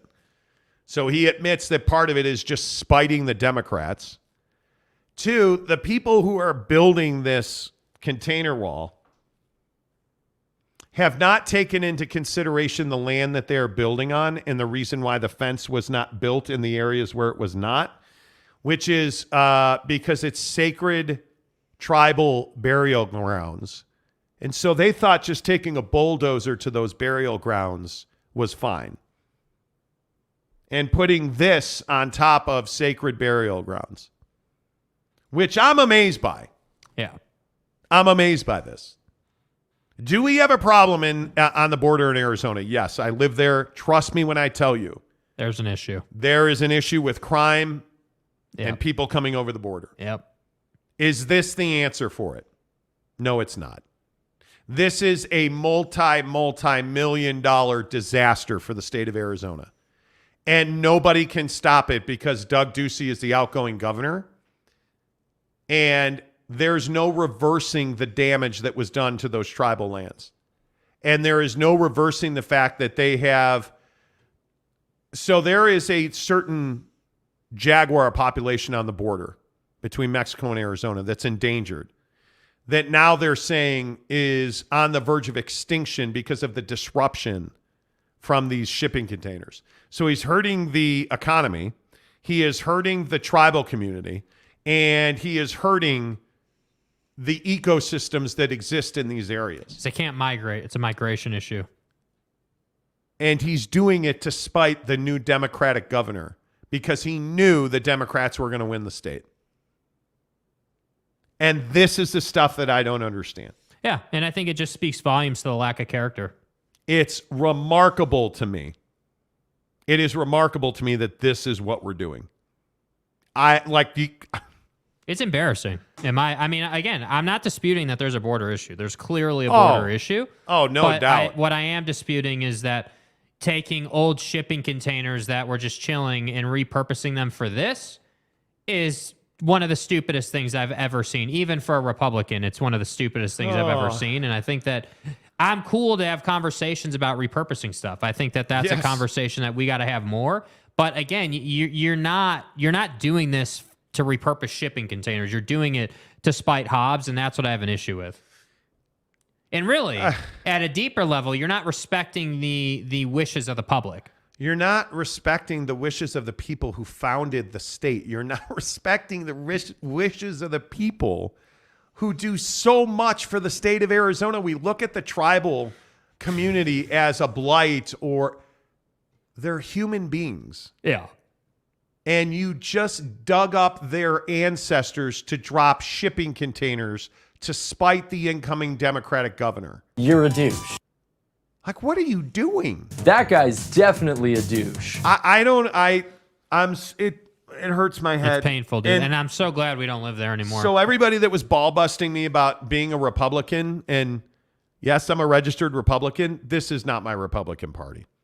This is what I talk about when I say I grew up in the Reagan Republican Party. Do you feel like you grew up in the golden area of Republicans? Oh, I don't have any doubt that we grew up in the 70s and 80s, going through Jimmy Carter and Gerald Ford and growing up with Ronald Reagan and that whole thing. And then having the Bush, the W, that was where it all ended. Because I don't know who this Republican Party is. I really don't. That we are disrespecting burial plots. And we are digging them up with a bulldozer so we can put shipping containers. Sorry if you're offended by that. When Donald Trump says, hey, can't build a wall there because of this reason, and then you come in behind that with bulldozers and drop shipping containers on top of it. Yosemites. You're an asshole. Yeah. That's what this is. That's what in it. So I just wanted to get out. I wanted to get that out, and it's remarkable to me. I don't know what to do. Ron Nolan says wildlife migration is absolutely being devastated. Yeah. By these shipping containers. Yeah. Because you just look it up. It's well documented. For what Donald Trump was, Donald Trump actually has intelligence. He actually has the border wall thing was a stunt, and he as much as acknowledged that. You don't need to go in there. This is the Mike Lee problem in the state. This is the Doug Ducey problem in Arizona. Like, we're doing things just to spite other people. Yeah. And it's killing people, and it's desecrating people, and totally unnecessary. I don't get it. I don't get it. For what? You're not stopping anybody with these shipping containers, by the way. Is there any politician that any of us like? No. Is there any, it's so remarkable to me. I think the last politician I was hopeful for was Paul Ryan, and he's completely disappeared. And I don't know if he ever runs for president, or we went through the Arnold Schwarzenegger, Donald Trump, Hollywood icon thing. But is there a Democrat in this country that's excited about Joe Biden running in 2 years? No. Is there anybody that's excited about Donald Trump running for the Republican nomination, or Ron DeSantis, or whoever the flip we wind up with? It's crazy. We have nobody to hang on to. It's remarkable to me that we just don't have a way to look at Doug Ducey and say, hey, not only are these shipping containers making it easier for people to get over the wall, that's the thing he doesn't understand. The shipping containers, just by the nature of their construction, make it easier for people to put ladders on them, to put, like they use these rope chains that hook onto things. They can't hook onto this wall, but the shipping container makes it easier for them to cross the border there. And what are you doing? Yeah, what are you man. doing? What are you doing? Never mind that the areas they put these shipping containers are unpatrolled, so people are going to destroy them. It's amazing. It is amazing. Yeah. It's sad, dude. Yes, Dallin. Yes. I'm tired of choosing between the lesser of two evils for politics. We need and it sounds like a commercial. We need real leadership. We need real leadership.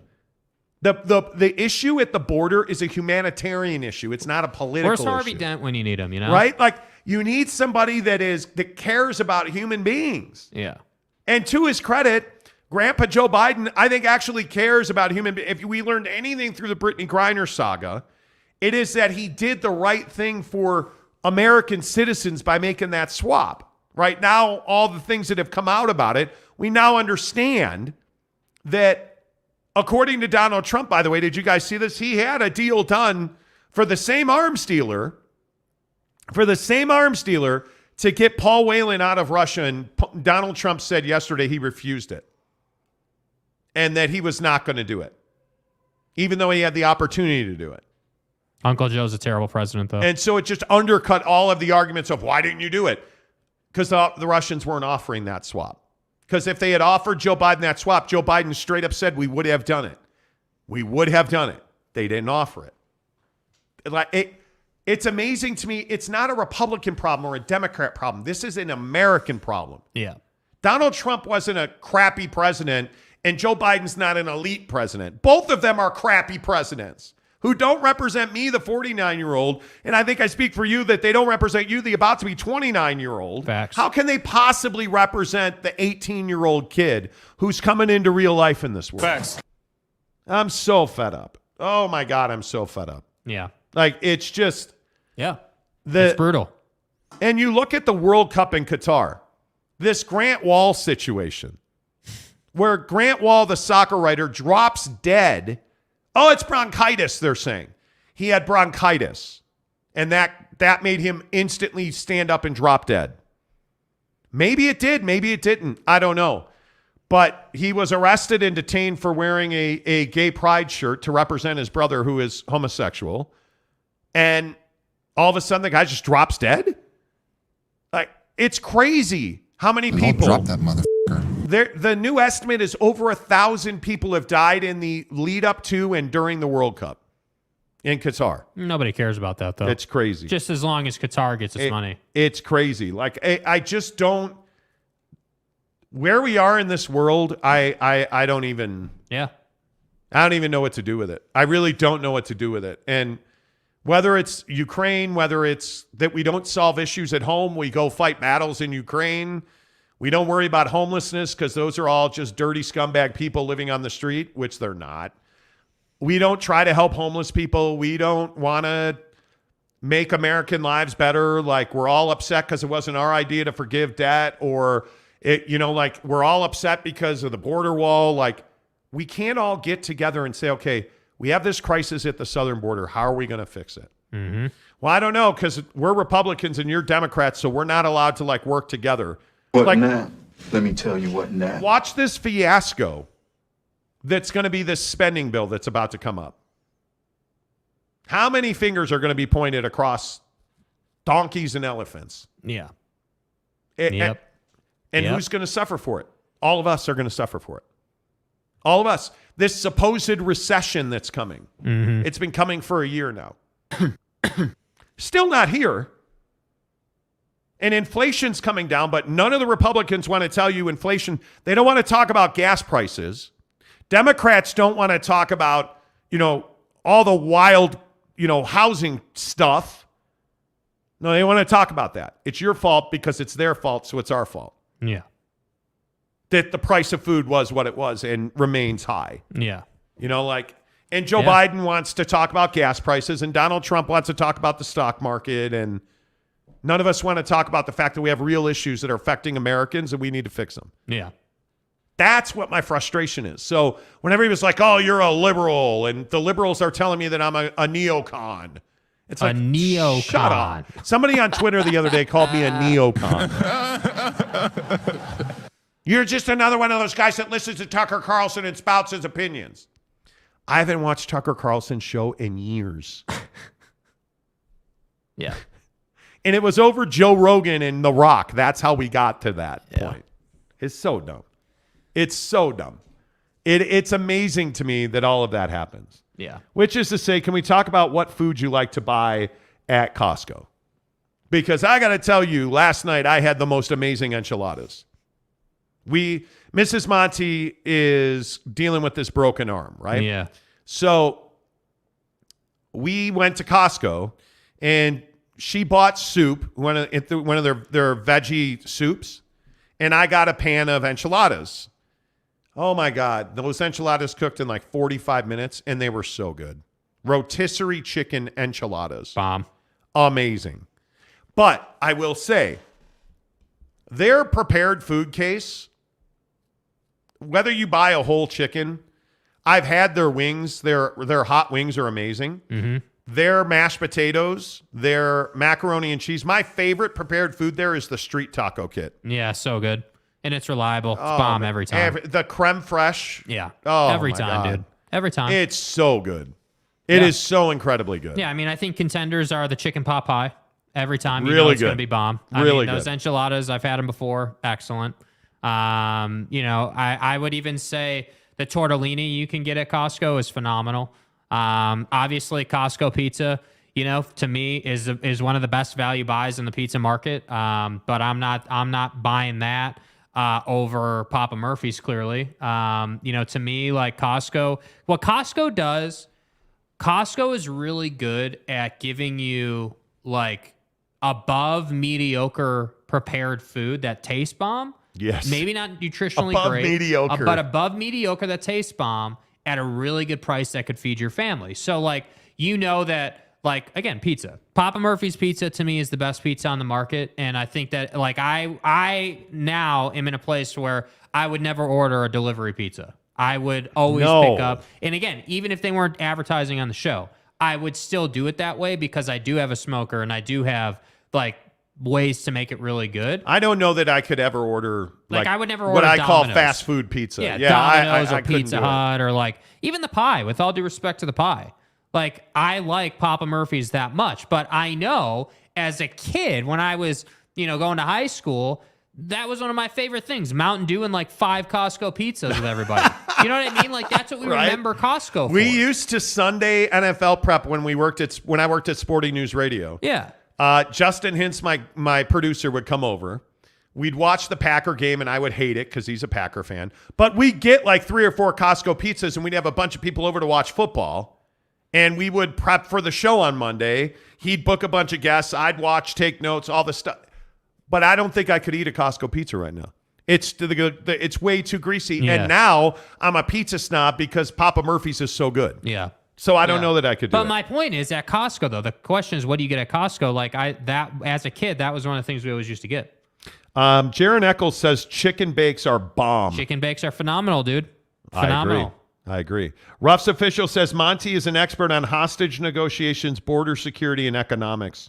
It's like a human encyclopedia. No, the difference is I have a responsibility to know what's going on in the world, and you don't. Yeah. So the other day, you and form Ruff's opinions on your opinion. Yeah, this is the thing with Ruff's. The other day, Ruff's got all upset because he was. I mean, I think and you do on most days, but you made a complete ass of yourself the other day. Yeah. With your Brittany Griner leaving a Marine behind for With all Brittany due Griner, respect. and it had nothing to do with that. And when I explained that to Ruff's, he's like, "You don't know what you're talking about." Well, then what came out?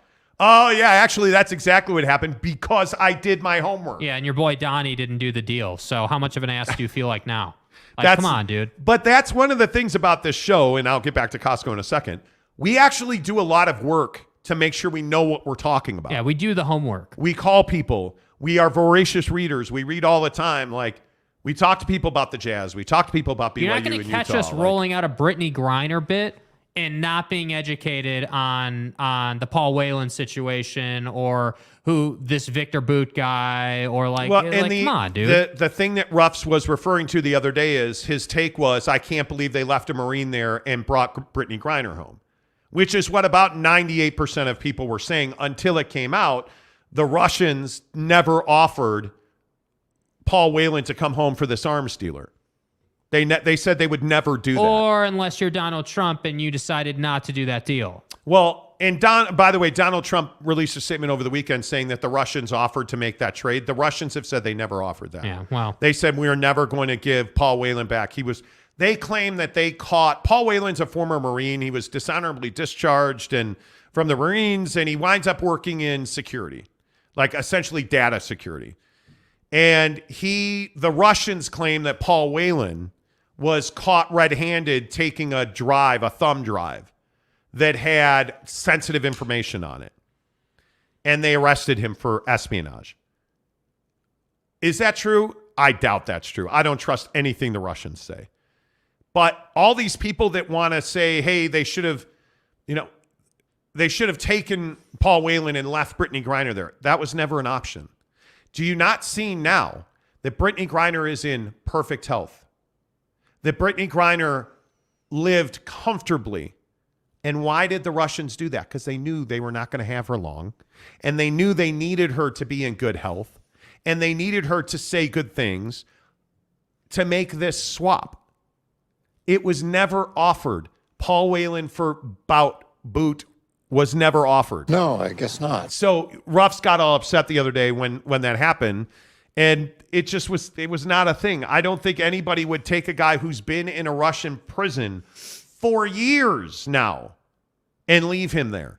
Nobody's leaving a Marine veteran behind, dishonorably discharged or not. Nobody's leaving that guy. The thing that we lose sight of so quickly is they're American citizens. You don't leave American citizens in foreign prisons a moment longer than you have to.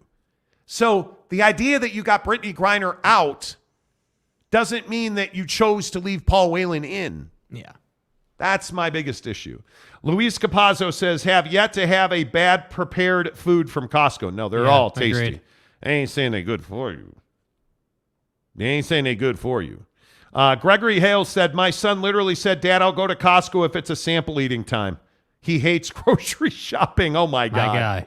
That's amazing. On brand. That is amazing. Justin Salas says, the hot dogs used to be good, but they got rid of the Polish dog. Yes, they did. That is correct. Shorts All Year says, I don't tune into sports radio for politics. Well, that's why we segment the show. We do all the non-sports news, and we rarely talk politics. Yeah. Because most people can't have a genuine discussion about politics. Yeah. So we rarely talk, but 9 days out of 10 we talk food because everybody loves talking food. But we'll talk cars. We'll talk. Griner was different because that's a lifestyle thing. That is a life and death thing. Yeah. Yeah. But like we talk about Amazon all the time. Like, hey, you can say to Alexa, hey, Alexa, thank my driver. And Amazon will literally tip your driver $5. Yeah. We talk about stories like that all the time. We rarely talk about politics. Rarely talk about it. Let's see. How many? Ron Nolan says, I was at Costco last year. They mismarked their baby back ribs at 99 cents a pound. I pointed it out to Butcher. He said, our bad for selling them as is. I bought 150 pounds. Nothing wrong with that. Yeah. $150 for 150 pounds. I'll take that. Brother said, Costco is way too far at Westchester County.